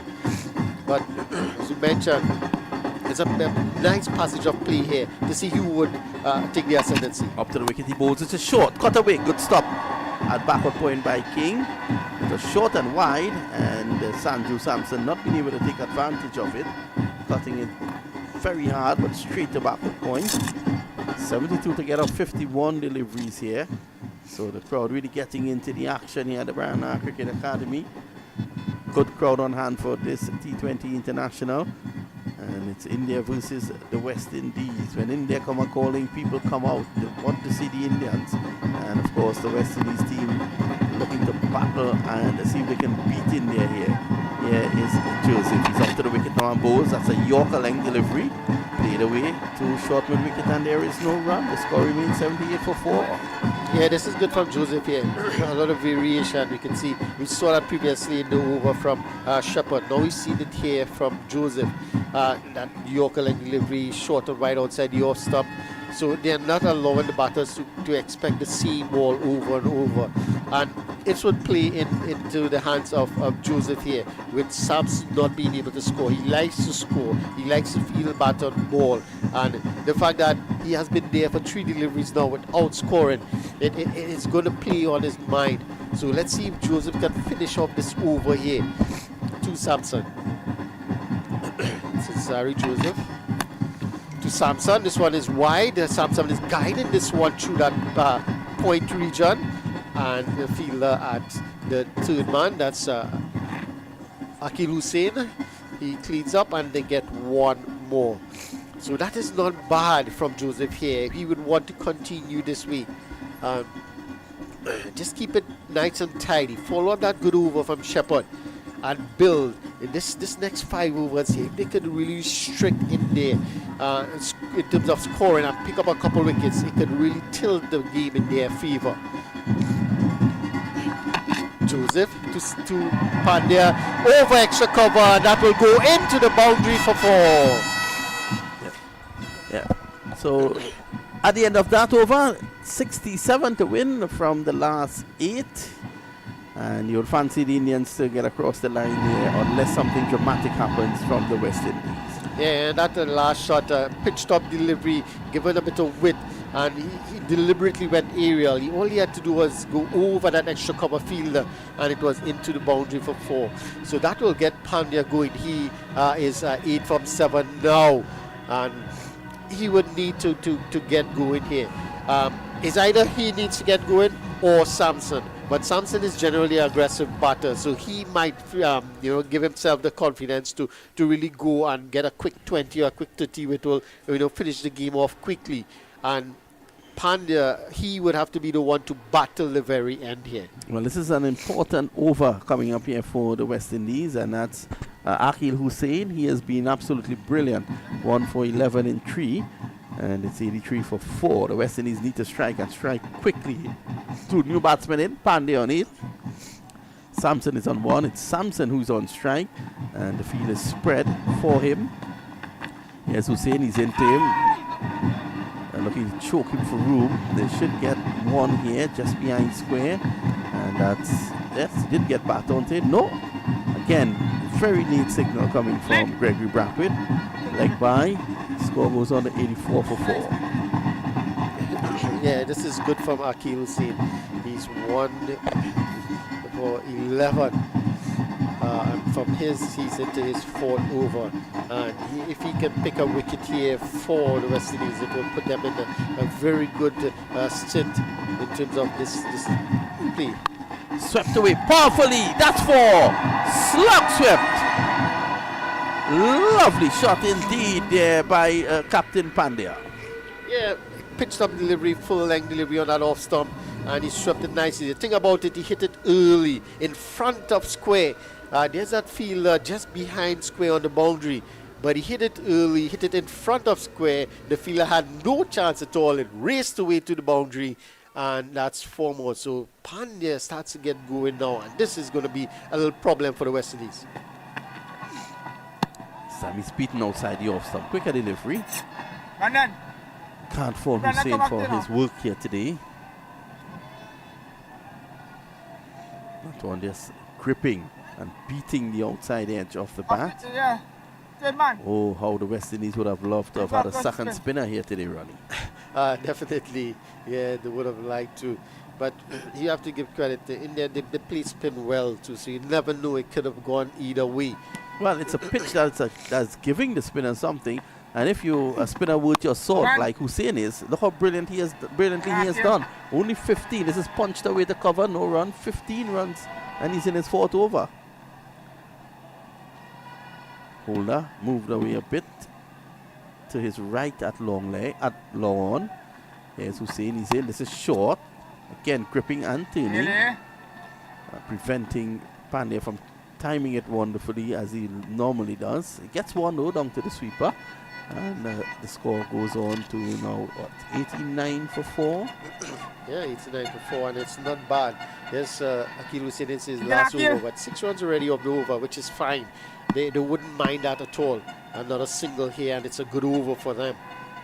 As Hussain round the wicket, he comes in and bowls. This time deep in his crease is Samson. He gets 1. That is all he will get. And a good spell of bowling here by Akil Hussain. And his 4 overs, 1 for 17. And at the end of 13, it's 90 for 4. Yes, excellent spell of bowling. Picked up that early wicket of Shubman Gill, which they would have been happy with to see the back of Shubman Gill earlier on. And then he came back in short spells. He bowled 2 overs up front and then came back in 1 over spell. And he ended up with 4 overs, 1 for 17 and 14 dot balls in that 4 overs. So that's excellent from him. McCoy 2 overs, 1 for 7. Joseph 3 overs, none for 35. Very expensive. Holder 2 overs, 1 for 8.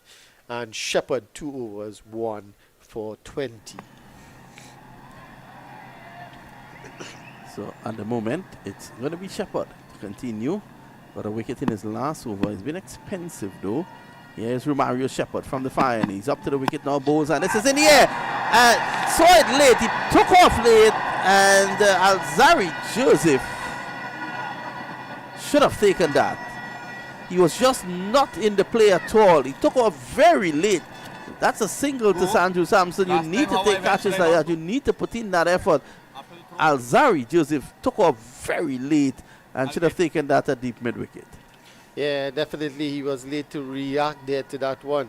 Probably thought it was coming to him a bit quicker, but Samson didn't make the contact that he wanted. Hit the upper part of the bat, so it died on his way to him. That would have brought the West Indies right back into this encounter. Here is Shepherd. He's in again, and this is well bowled.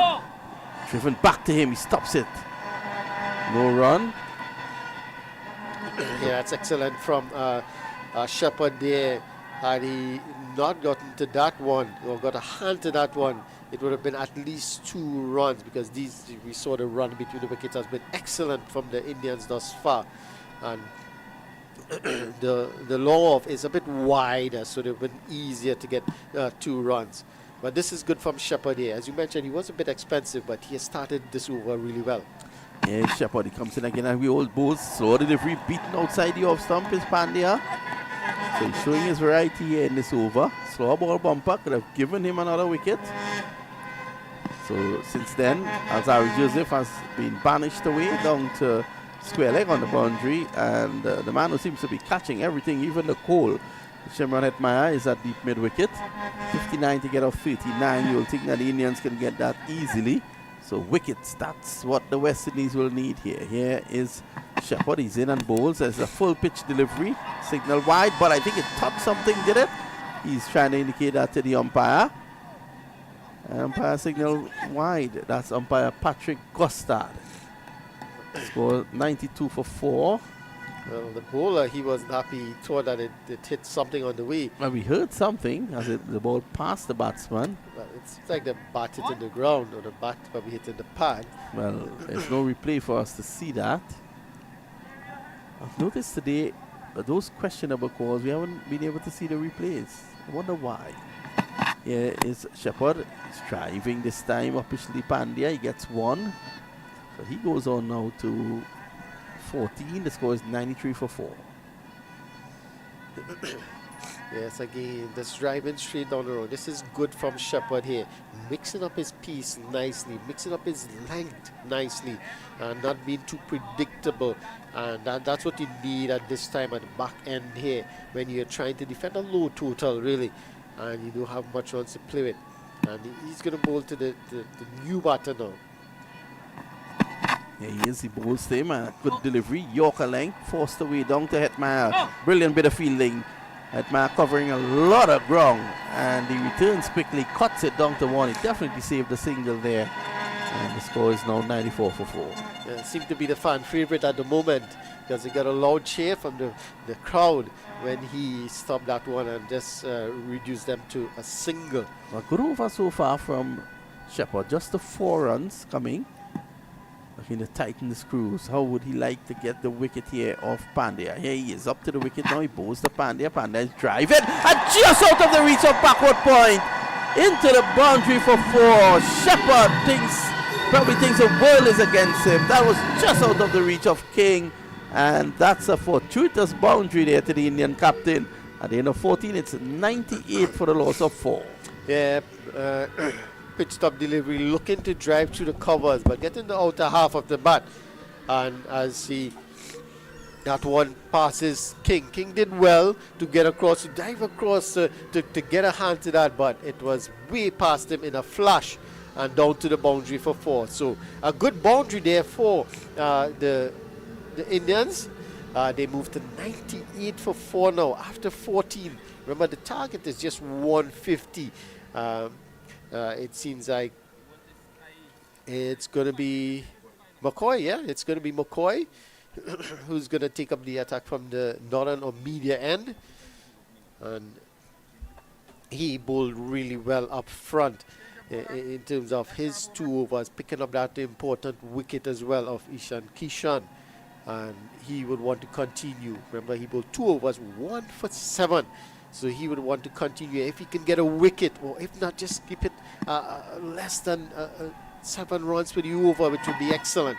He bowls, and this one is full of length, over the waist height, and it goes through to the keeper, and immediately the umpire's Brathwaite signals no ball over the waist. So it was a full ball over the waist and signal no ball by the umpire. The umpire also signals a free hit. So this probably is exactly what Samson needs here to get going. He hasn't really been able to hit the boundary balls that he would like. 4 from 9 at the moment. So he has a free hit to contend with here. Could this be the point where he will cut loose?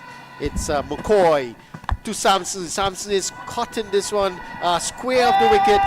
They go through for a single, and that's all they're going to get. It's good work by Joseph on that square boundary.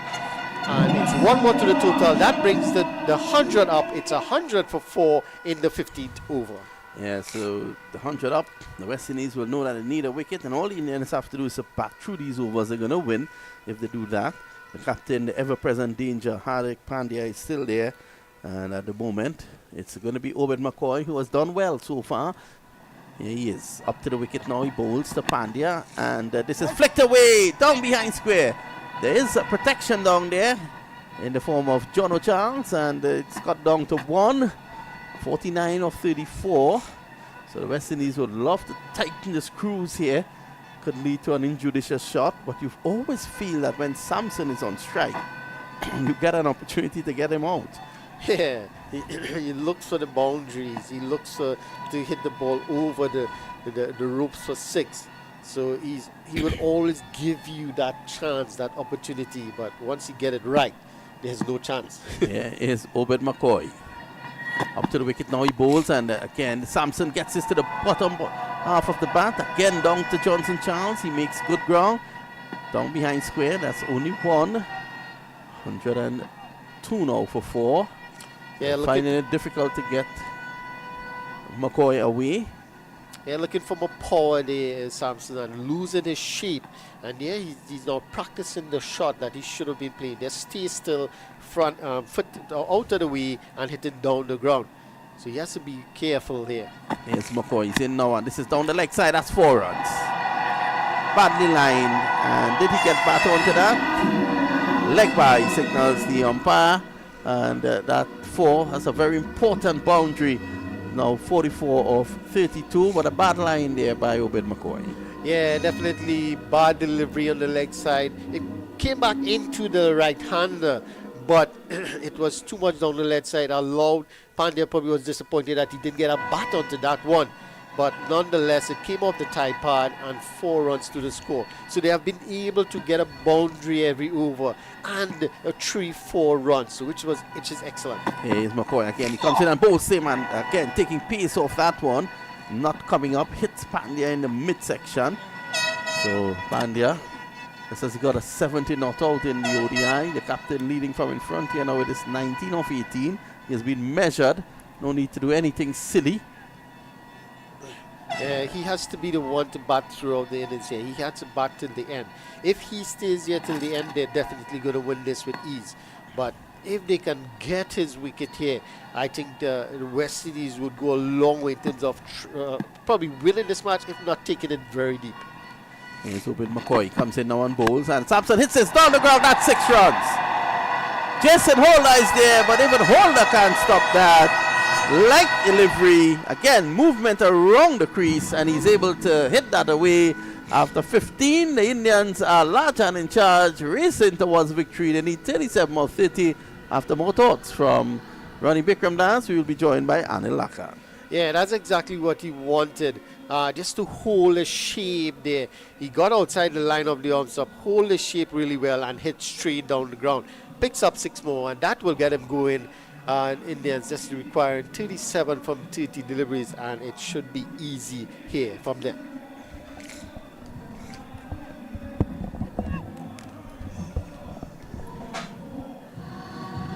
So it should be a cakewalk here. We are back here live at the Brian Lara Cricket Academy. After 15 overs, 113 for 4, 37 required from 30 deliveries.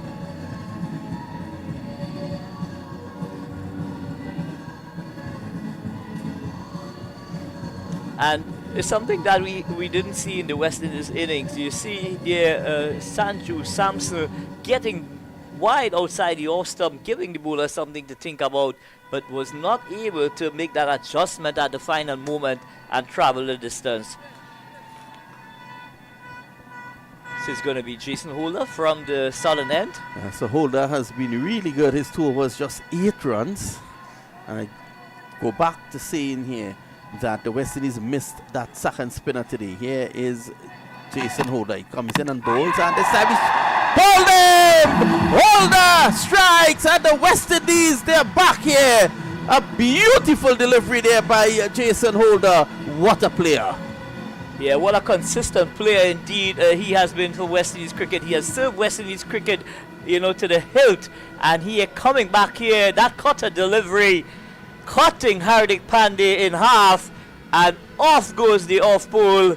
And Jason Holder, your beauty, bringing back the West Indies right back in this contest. Yes, they're back in the contest, but still the Indians have the edge. 113 for 5. They have to keep taking wickets here, the West Indies, 37 of 29. And you would fancy India to get that. The only way the West Indies can fight this back is by taking wickets, and Holder has shown a propensity to do that. He has now 2 for 8. What a performance by the big man. Yes, indeed, 2 for 8 from 2.1 over. But just as Hardik Pandey was leaving the centre, he did give a message to Sanju Samson, and I think that message was to stay until the end. It's all up to you now. Well, he's the last of the recognized batsmen, although Aksa Patel could bat. He's a bit of an all-rounder, Aksa Patel. So the fans enjoyed that dismissal there by Holder. You can see the big Trinidad and Tobago flags being waved right around the ground. And there's one Indian flag that has been waving for the entire day in the party stand. So a good crowd on hand here at the Brian Lara Cricket Academy. And if the West Indies can win this, I'm sure in Guyana they will turn up to support. It has been talk across in Guyana that they're interested in boycotting the game. I don't see why they should. They should never go down that road. This is West Indies cricket at the end of the day. And while they may feel silly about certain things, they should just come out. Here's Holder. He said, no, and Bosa Patel is pulling and missing. Quicker delivery. And the score remains 113 for 5. So it's all happening here at the Brian Lara Cricket Academy. It's gripping T20 cricket here at the Brian Lara Cricket Academy. Nobody's leaving the seat at this time, Vinod. Well, you can't afford to, could you? Because every ball at this stage of the innings is an event. Something is always look like it's going to happen. With the ball in Jason Holder's hand, he's looking for another wicket here. Here's Holder from the far end. He runs in again, passes the umpire, pulls a slow delivery, driven to cover. There's a chance to run out here. A direct hit, and there's an appeal for a run out. Did he get him? Kyle Myers, they're going to go upstairs. The West Indies players are confident.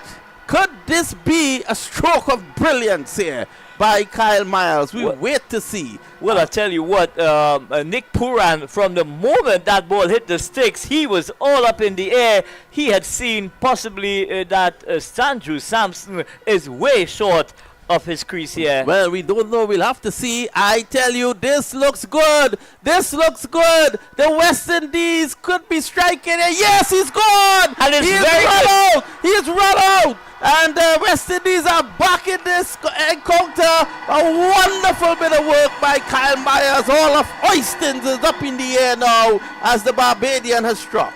Well, a magical piece of feeling, just picking up with one hand and releasing. And you know what was impressive about that direct hit? He only had one stump to aim at, Vinod, and he did nail it. And the man walking back is Sanju Samson for 12. Wow. It's all happening here at the Brian Lara Cricket Academy. And as Alan Lacan said, every ball is an event. And the two gentlemen from Barbados, sweet Barbados, has put their hands up here. Jason Holder and Kyle Myers, the West Indies, they are fighting, and this is what the fans in the region want to see. They want to see a fighting unit, and that is what they're seeing here today. But I tell you what, this Indian team is going to be tested to the hilt. It's the first time that this Indian team is really going to be put under the tilt. they're going to need every effort from all of their batters to get over the line here. The West Indies, their tail is up. Jason Holder is bowling brilliantly, but more importantly, the fielders are really giving him that support. Brilliant has been the West Indies in the field. And Holder is now going to bowl to Kuldeep Yadav, the new batsman. Here he is, Jason Holder running in, passes the umpire now, bowls to Yadav, beaten outside the off stump. There's a lot of people caught behind. Not out, says the umpire. It's all happening here in Taruba. The score's 113 for 6. India require 37 of 26. With that, Derek, it has really opened up the game here for West Indies. They've really just put the skids on the scoring now, and Kuhl Yadav and the likes of Akshay Patel, they have a task on their hands here now. There was going to be a field adjustment with Kyle Mayers going into that deep backward square position. Yes, Holder running in, angle approach, up to the wicket now, he bowls and Yadav is stuck on the point. There's a loud appeal, but not out, says the umpire. When they go upstairs, Puran is signaling that they should review. Well, no one is taking Puran on. Why not review? Why keep the review? You're down to the back end of the game. But he's not reviewing that. Let's have a look at it, if we could. 37 of 25. Jason Holder has turned this match on its head. Well, I would have reviewed that. That seems to have... Did he get an edge? We will see. I would have still reviewed that. I'm not going to keep the review. It doesn't go into the second match. Here is Holder. Goes past the umpire now and bowls. Beaten outside the off stump is Yadav. Jason Holder. 2 for 8 of 3. The mayor of Bridgetown is on fire. And at the end of that over, 4 overs to go, India require 37. 2 wicket maiden in that over, Vinod. Yep. 1 to him, 1 to run out, and a maiden. Well, well, well. Holder's bowled 18 deliveries, 11 of which they haven't been able to score from Anil. Yeah, so a wonderful performance from a wonderful individual indeed. And we're going to see the likes of Azari Joseph here now. He needs to back up Jason Holder here now, Vinod. Well, it's a wicket taker, Azari Joseph, and if he can take a wicket, that is what they require here, a wicket. I would have liked to have seen a first slip in position in this situation because the left-handed Akshay Patel is on strike. He's going to angle it across him, hopefully. So there's a short third man and a backward point, and they can be discussing ideas. They're so close together here, Anil. Let's see. Well, that's point on the boundary is now being called into the circle and now being sent back by Jason Holder. So 4 in the ring on the offside, no one on the on. So it's clear what he's going to do. Alzari Joseph goes past the umpire now, bowls to Patel, and with no one there at the mid-wicket, he easily gets a single, brings Yadav onto strike. It's 114 for 6. Yeah, so it's all happening here at the Brian Lara Cricket Academy. 2 quick wickets here for the West Indies have really brought this game back to life here. And Azari Joseph needs to back up the likes of Jason Holder. If he could pick another pepper here, Vinod, you know, it's going to be very interesting indeed. Well, he may want to keep hold of a little later down. Remember, after this over 3 to come. So he may want to keep back Holder. Let's see what will happen. Ovid McCoy still has an over. But I think what they want is a wicket here from Joseph. Deep mid wicket has been brought around. Long leg goes very wide. So a lot of animated discussions going on. Third man is right back. Here is Joseph. He's up to the wicket now and bowls, and he's beaten outside the off stump Yadav. Yadav has not inspired confidence at all with the bat. He has been beaten time and time again with those 4 deliveries. But I must admit, it has been absolutely excellent bowling indeed from Jason Holder and Azari Joseph. They're going into the deck, they're hitting the deck really hard, and Azari Joseph, he is bowling very, very quick indeed. Well, the second match in this series will be at the Providence Stadium in Guyana, and I think the fans will be turning out because I tell you something, this West Indies team is fighting regardless of what happens today. Yes, Joseph is into Yadav, who's driving down to point on the boundary, just coming forward and easing that away. He's off the mark. 115 now for 6. With Kuhl Yadav, Vinod just backing away to play those deliveries, I will be tempted to get that first slip in position, Vinod. Yeah, he hasn't inspired confidence, hasn't he? Because at the end of the day, if he edges where first slip should be, he'll go for 4. Third man was very wide. So they have to also consider it as a run-saving position as well. Well, third man is in the circle, so once it goes past the keeper. Well, it's Akshay Patel who's on strike now. And here is Joseph running away from us up to the wicket, bowls a short delivery. And he's getting it just behind the corner. He's looking for 2 here. And they can't get it. So Nicholas Puran chasing that one down. So any thought of 2 runs there? Nick Puran totally quelled that second run there, moving quickly to the umpire at that square leg position. But it's still... Well, in the absence of a wicket in this over, Joseph has been economical. Just 3 runs of the 4 deliveries. He needs to end strongly here.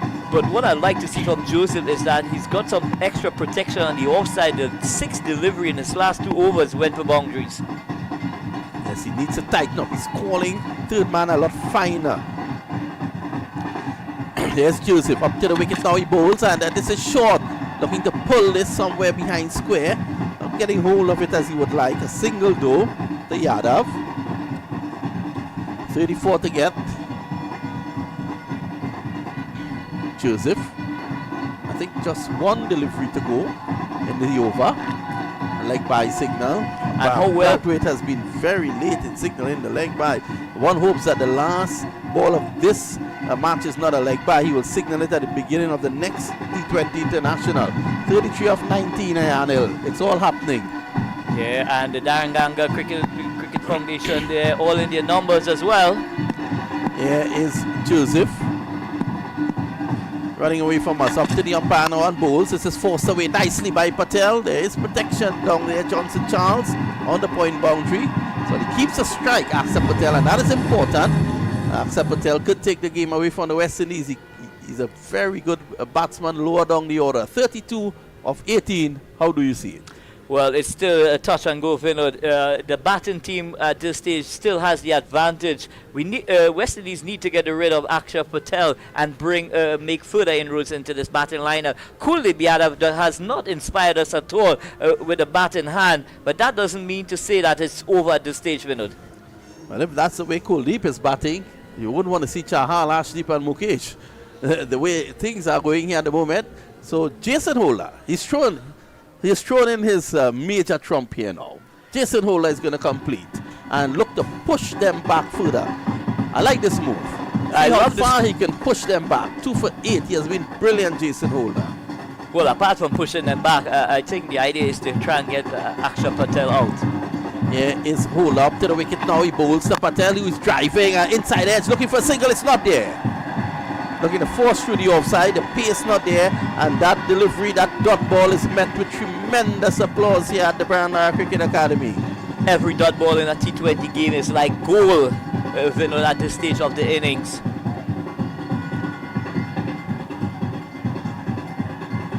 Well, you can hear the rhythm section in the background. You can hear the roll of the Tassa. The West Indies are fighting. The world is a better place when that happens. Here's Holder, he's in. This is a short ball bumper, pulled away, down to deep mid-wicket. Hetmeyer is there, no one will take a chance against Hetmeyer. That's 119 now for 6. So 31 required from 16. How do Kuldeep Yadav deal with Jason Holder at this stage? Is he going to back away and try and get that ball over this third man position? We'll just have to wait and see. So third man is called finer, and that is Obed McCoy. Well, long on is pushed back as well in case Yadav wants to extend his arms. Let's see, here's Holder. He breaks into his run now, goes past the umpire, bowls to Yadav. Yadav is taking it straight down the ground, runs here for India. They take 1, and I think that's all they're going to get. Cutting that one off nicely down there was Romario Shepherd. So that's 1 more. 120 for 6, 30 to get of 15 deliveries, and Holder has conceded just 10 runs in 3.3. But my question to you now, Vinod, who are you going to give that 19th over to at this stage of the innings? Well, I think Obed McCoy, the penultimate over is always, to me, the most important over in a T20 match. And I think Obed McCoy should take it. Here is Holder. He comes in now, passes the umpire and bowls, and it's a short, cut away, runs here for India. Making good ground is Romario Shepherd. They're going to come back for 2. So that takes the score to 122 now for 6. 28 to get off 14. I think regardless of the result of this match, I think the crowd would leave here pleased to know that the West Indies did fight India. They did put up a great fight indeed. It's not over yet. The fat lady has not sung as yet, Vinod. So it's a bit too early to call it. Yep, too early. But what's in store? Every bowler event here at the Brian Lara Cricket Academy. You can see the fans there at the edge of their seats. Here is Holder, he's in now and balls, and this is in the air! It goes for 6! I said it before, Akshay Patel is a dangerous customer, and that has brought India right back into the driver's seat. 22 of 13. Holder needs to end strongly here with his final delivery. Probably needs to get the wicket of Akshay Patel. Yeah, I think Akshay Patel is the difference between the two teams here. He really needs to get rid of Akshay Patel, and he just waited his time here, Vinod, and unleashed a powerful straight lofted drive over the bowler's head for 6. Holder bowling a length delivery there. Patel had no choice but to go for it. The required rate was mounted. Here is Holder up to the wicket now. He bowls his final delivery. Patel pulls and pulls well. Down to Hetmeyer. And you wouldn't want to take a chance by Hetmeyer. He gets a single. It's 129 for 6. 21 of the final 2 overs. This could go anyhow. You might want to give India a slight edge at this point in time. But I tell you something. Give an applause to Jason Holder. 2 for 1904. Yeah, he's been excellent today. You know, he's always given his heart to West Indies cricket, and today again showing that commitment, you know, to his team and his teammates. You know, one can only applaud this young man, Jason Holder. But what's important now out in the center is who's going to bowl the 19th over of this innings, and it is going to be your call, Vinod Mamcha and Obed McCoy. So the West Indies. And I'm just going to 49 for 6. And I'm just going to pose this to you, Vinod. Do the West Indies captain play it by opening up the field, giving a single to Akshay Patel, or do they try and just squeeze as much as possible? Well, I don't think they will mind giving up a single, to be honest. So I think what he should do is definitely spread the field, give him the single. At best, you can have Kuldeep Yadav on strike. You may get a dot ball from him. He could miss, or even if Yadav may get a single, but that is just a single. So it's not a bad ploy at all. McCoy has been good. 1 for 17 of 3. I've seen Akshay Patel I've seen him take a game from the West Indies already. Could that be the case again here today? A long discussion between Braffett, the umpire, and of course skipper Powell and Obed McCoy. Don't know if he's running onto the track.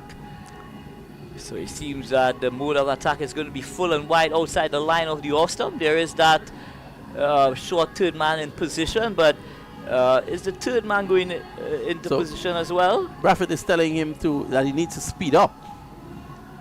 He needs to speed up. This is what Braffett is telling him. He's taking too long to start this over. McCoy, 1 for 17 and 3. He's a good bowler. And if he can strike here, the West Indies will be very, very happy indeed. Akshay Patel is on strike. You can see the protective service, the army, police, in fact, the special branch. They are going down. This is in the air! Could the catch be taken? It's taken! And Obed McCoy strikes! The West Indies, they have struck, and it is that man, Shemron Hetmeyer, who takes the catch. Love him or hate him, he has represented the West Indies well on the park today.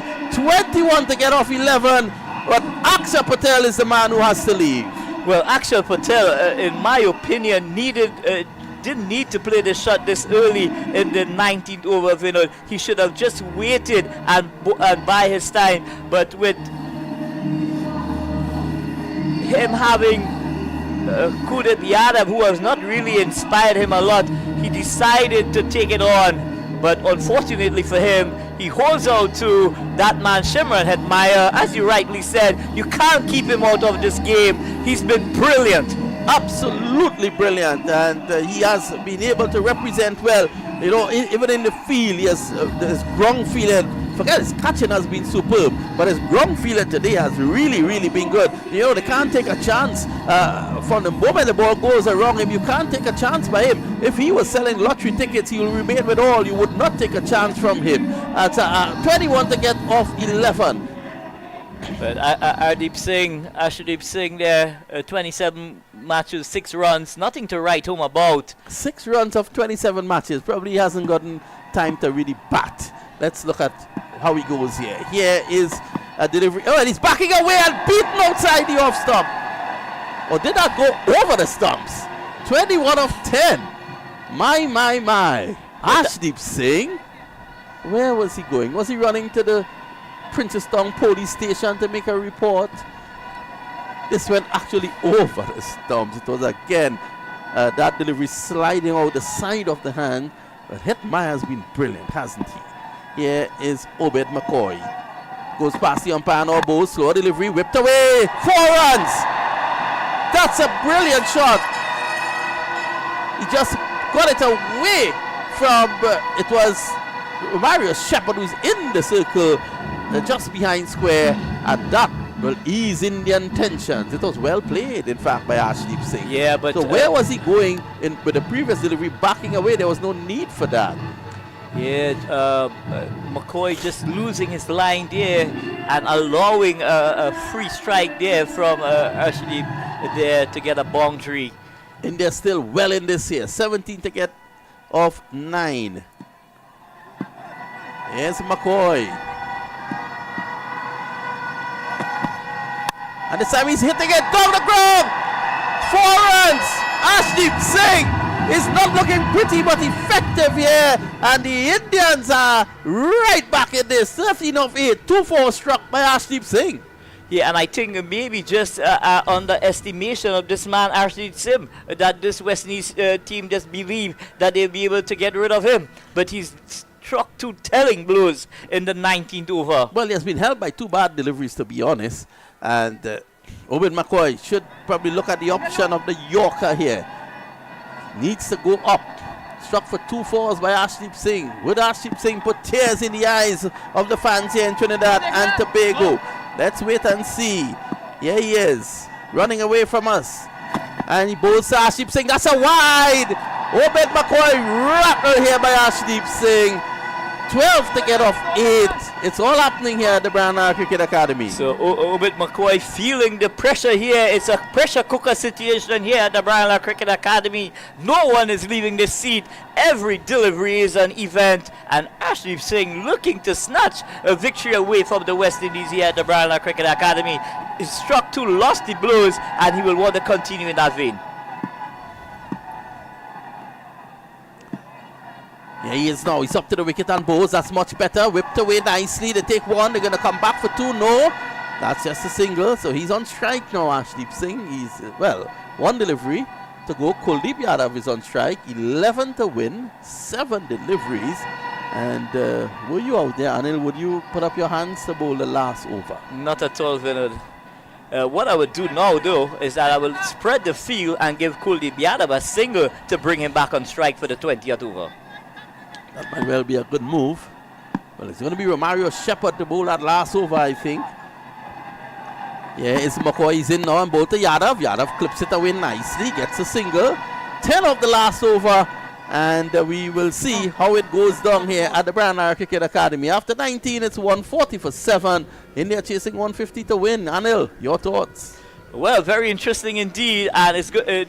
We have not seen who is going to bowl the final over in this contest. It seems like it's going to be... I'm not sure. It's going to be Romario Shepard. So where is your money, Vinod? Well, it's in the bank at the moment, and hopefully it stays there. If you're a betting man. If I were a betting man, I'll tell you that this could go the way of the batting team. Yeah, the batting team definitely, you will give the batting team, the edge at this stage here. It's going to take 3 dot balls here, Vinod, to really put the skids on the India batting team here. So a lot of animated discussions taking place out in the middle.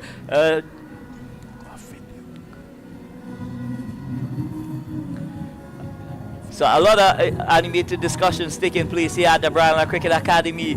Skipper Rovman Powell, trying to get this field right. But it's going to be Kuhl to take strike here in the 20th over. 10 required for victory. It's all happening here at the Brian Cricket Academy. Akshay Patel, he will be licking his lips here to get on strike here from the moment go. So I'm sure Kuldeep Yadav will be looking for a single as they continue here. So he's wrong the wicket to Kuldeep Yadav. Here we go. Romario Shepherd up to the wicket on ball in bottom! Romario Shepherd has yorked him, and the Indians, they have lost another wicket. 140 for 8. So it's all happening here. A wonderful delivery here from Romario Shepherd, getting under the sticks here and disturbing it with a perfect yorker on the crease. Just a moment, Vinod. Kuldeep Yadav today not really showing his prowess with the bat. He really struggled, and it showed there, Anil. Yes. 10 to get off 5.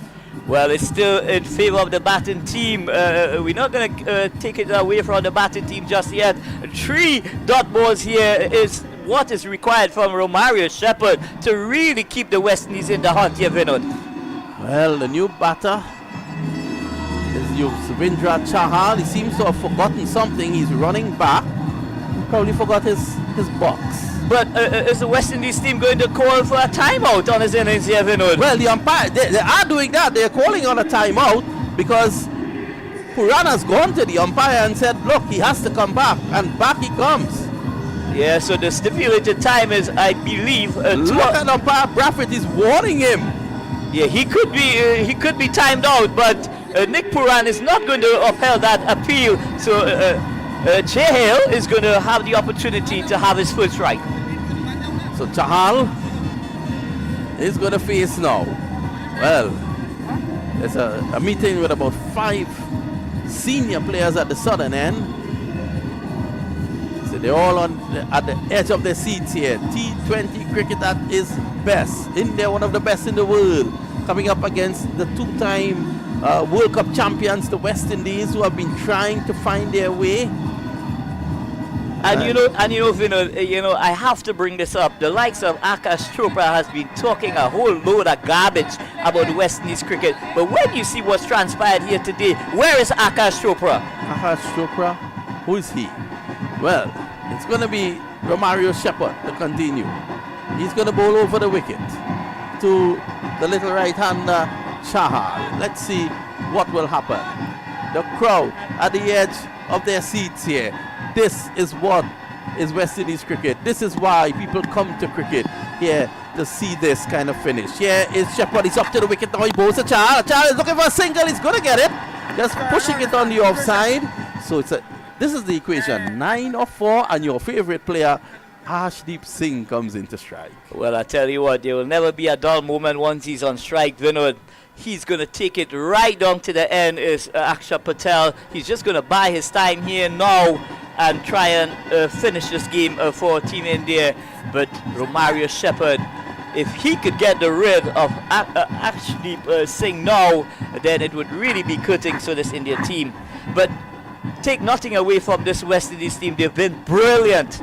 They've been absolutely brilliant. They've done all that was expected of them from this massive crowd here at the Brian Cricket Academy, and they've really lived up, to the cards of being T20 players. Well, when Darren Sammy was appointed white ball coach, there were a lot of questions, but the man is a winner. He knows how to win.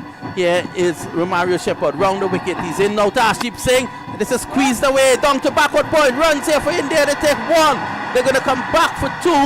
Arshdeep Singh, the man from Punjab, is keeping Indian hopes alive. The score is now, the equation, Anil, 7 to get of 3 deliveries. Are we going to see a super over? Well, I think a super over would really top this game off here, Vinod, but one would hope that, the West Indies can cross the line here inside the 20 overs here, Vinod. It's a big moment here. This 4th ball in this over is a very, very important ball in this innings here. 11 of 5 is Arshdeep Singh. Here is Romario Shepherd from the far end. Goes past umpire, goes Sadi, bowls a Singh outside the off stump. He's beaten. Well, Puran had a chance there to run him out.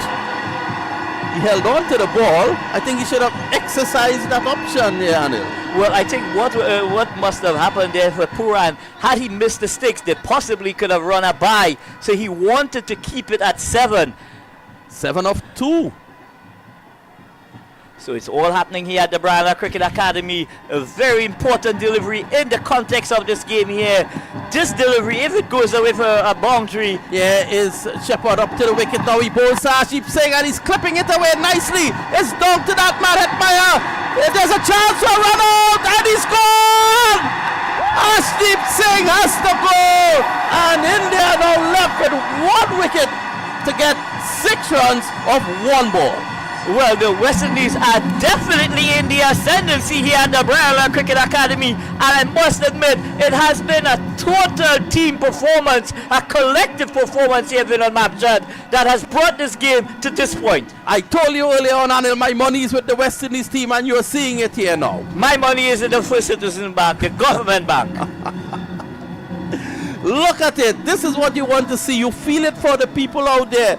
They are standing, they are waving their flags. They have seen their team beaten. They have seen their team thrown out of the 50 overs World Cup, but they kept that faith. They kept turning up, and they are seeing something special today.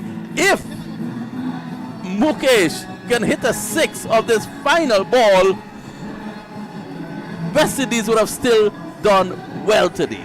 Well, it's been total pandemonium here at the Brian Cricket Academy. No one is sitting here, Vinod, in the stadium. Everybody is up on their seats here, looking for this telling moment here in this game. It's the 20th over in progress. 1 delivery to go, 6 required. And the man Mukesh Kumar making his debut here at the Brian Cricket Academy. Is he going to be a hero, Vinod? Well, we wait to see. He's had a good series. He will be decorated in India if he can do this. Here is the man from Guyana.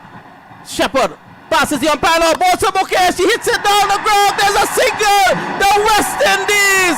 They have won this encounter by 4 runs. Congratulations to Darren Sammy and the management team, the captain, and of course, Kishore is pointing in the right direction. Indeed, and as you alluded to earlier on, Darren Sammy and Carl Hooper, there was a lot of why these 2 individuals were part of this management team of the white ball cricket. But here it is. It's early days in the piece for Darren Sammy and Carl Hooper. But what this team has demonstrated today, they've shown fight, they've shown poise, they've shown... Darren Sammy, as I say, the guy knows how to win. He's a champion. And he has done very, very well by winning this. This might just be 1 T20 victory. It's not a World Cup win. But given all the problems in West Indies cricket, given what we have seen in recent times, a team knocked out of the World Cup, fans are looking for something. They're looking for something to hold on to, Anil.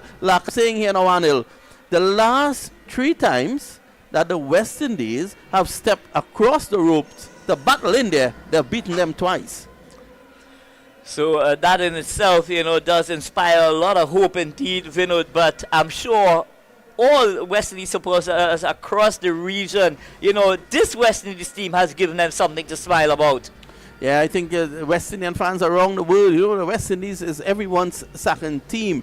It's the most popular team in the world. With every cricketing nation, they normally support their country, and then the West Indies. Everyone wants to see. I was in a discussion with the president of Cricket West Indies, Dr. Kishore Sharlo, and he was telling me at the recent ICC meeting in Johannesburg that presidents and people, officials of other cricket boards will say, how can we still get West Indies in the World Cup?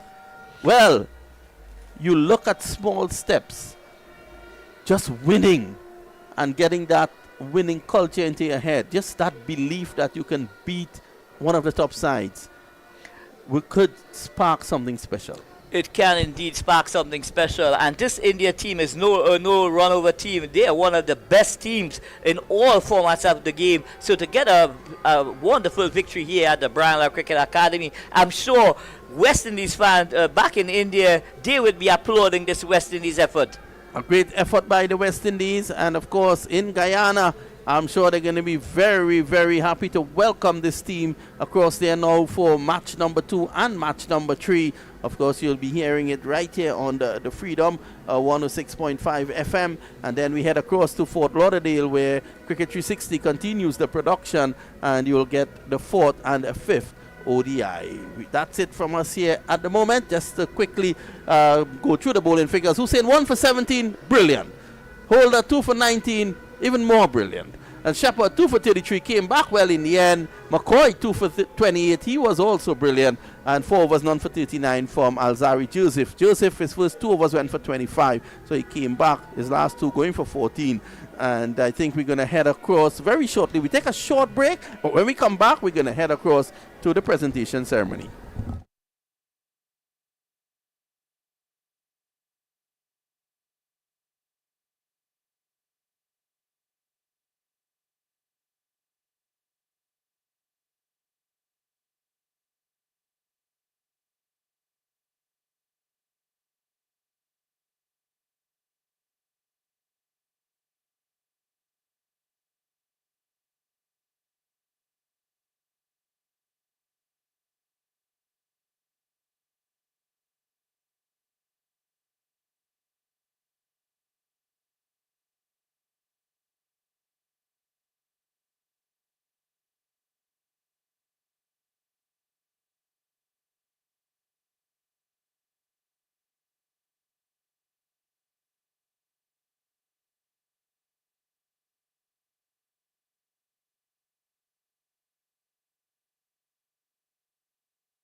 Match presentation of the first T20 International of the Kuhl Stylish Fans T20 Series, West Indies versus India 2023, powered by Black and White.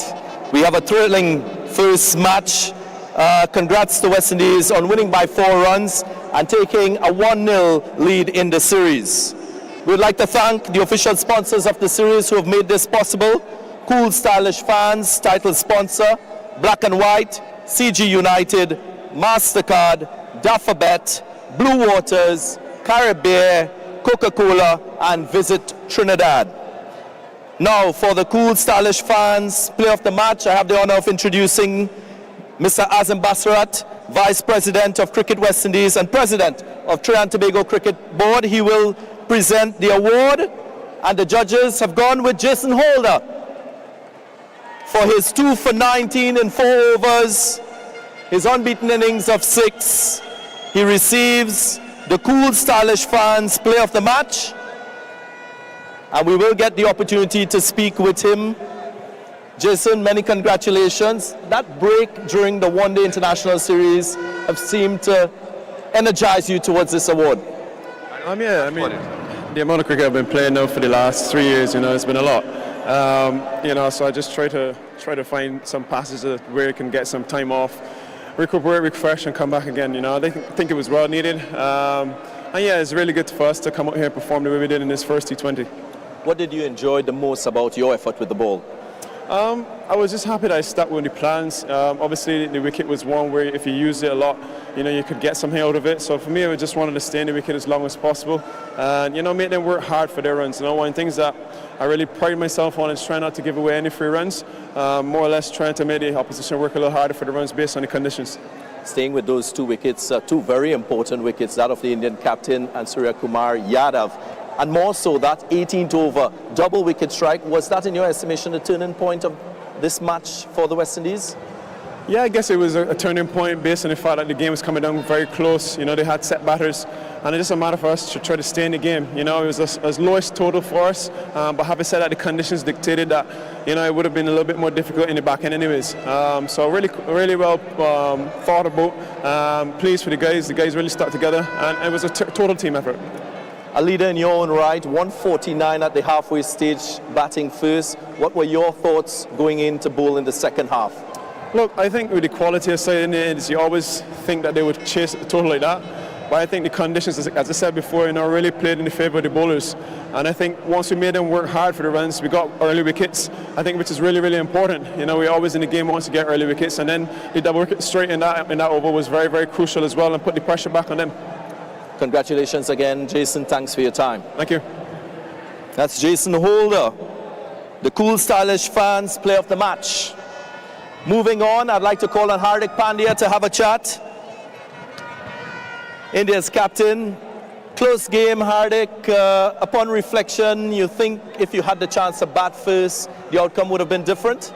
Not really. I think we were right in the chase and to be very honest, quite comfortable there. Obviously, we made some errors and which kind of costed us the game, but which is fine. A young team will make mistakes and, all will grow together. And if you see throughout the game, we were quite in control of the game, and which is something which was a positive in this game and, good 4 games coming ahead. At the 15th over in the chase, you just needed 7.4 runs per over to go on to win. Where exactly did you feel that you lost this one? I've always believed in T20 cricket, if you lose wickets, it becomes much more difficult to chase down any total. And that's exactly what happened in the middle as well. The conversation was about keeping our wickets in hand, because at the end of the day, it's a couple of hits which can change the momentum towards you, and you can get the total whichever is there. So I think when we lost a couple of wickets, that kind of halted our chase and kind of kept putting a pressure on us. And obviously there we make a couple of mistakes, and at the end of the day it cost us the game. Let's reflect a little bit on your bowling. You went with a bowling combination that produced 3 wickets for the spinners, 3 for the seamers. Is that the type of combination based on the opposition that you're playing or the conditions? It was more to do with the conditions. We felt that, obviously tourists, we would like to give them opportunity to play together, and at the same point of time, Akshar adds a very good component in his batting as well. So more than anything, it was just about we felt that was the right combination, and I think everything came pretty all right throughout. It's just that we did not manage to hold our nerves and finish the game. A word on your two debutants, that of Tilak Varma and Mukesh Kumar. Oh, brilliant. Obviously, first of all, Mukesh, to kind of have this 2 weeks which he has had in West Indies, where he has made all 3 formats debuts, which is something really, really good, because genuinely is a nice guy, has a very good heart, at the same point of time has a big heart, wants to kind of contribute for the team, and at the same point of time want to put his hands up. And even today how he came and bowled those couple of overs back to back, and that was fantastic. At the same point of time, Tilak, he was very pleasing to see the way he started his inning. It's not a bad way to start your international career with a couple of sixes, and you can see there's the confidence and the fearlessness which they have. Going forward, they're going to do really, really wonders for Indian cricket. Thank you very much for your time. Keep smiling, Hardik Pandya. Always, thank you. Captain of India. Now time for the winning captain, Ravman Paul of the West Indies. Ravman, congratulations. What's the feeling like with this first win in a 5-match series? Yeah, it's a very good feeling. We sat last night and we talked about starting this series on a positive note, and I think the guys did that today. 10 to defend in the last over. What were you thinking at that stage of the game? I think it was our game to lose, to be honest, because they didn't have a set batter. One of their top 6 batter wasn't there. So, I was confident going into the last over. Let's start from the top. Of course, you went into this game with just one specialist spinner. You used only 5 bowlers. Did you think that an extra spinner might have assisted you a little bit more? Yeah, when after watching the Indians bowl, I was thinking if we were a spinner short, to be honest. But, we just got to utilize what we have, and back our skills. We know that if the fast bowlers bowl the ball into the wickets, a lot of change up, it will be difficult for the Indians. When you batted, you got a quick start in 54 in the first power play, and then things slowed a bit. Yourself and Puran getting starts. How difficult and challenging was the wicket to bat on? Yeah, it was difficult. We always know that the new ball was gonna give us runs.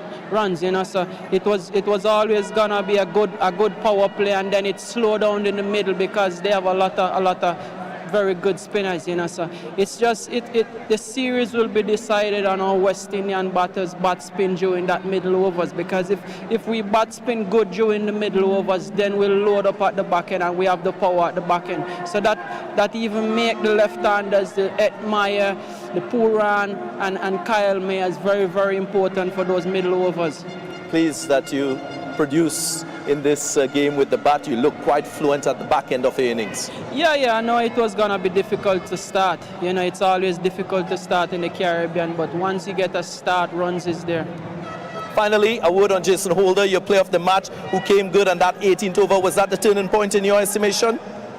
Not just the 18th over, all the overs that he bowled were fantastic. He summed up the condition very well, and at the interval, he tell us in the dressing room that pace off, force the Indians to hit the ball, not use the pace. And I think today Jason was fantastic. Thank you very much for chatting with us. Congratulations again, Ravman Paul. Congratulations, West Indies.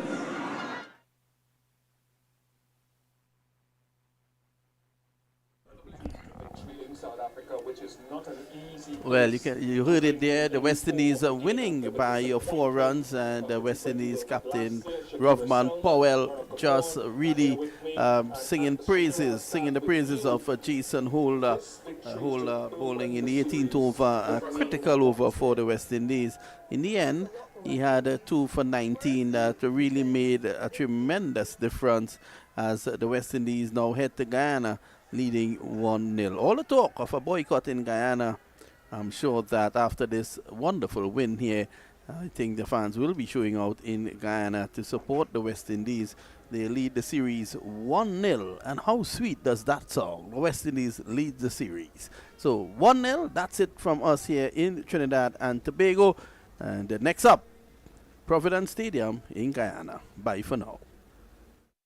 You've just heard commentaries on the West Indies India series, a production of the Cricket 360 Network. Join us again for more on Cricket 360.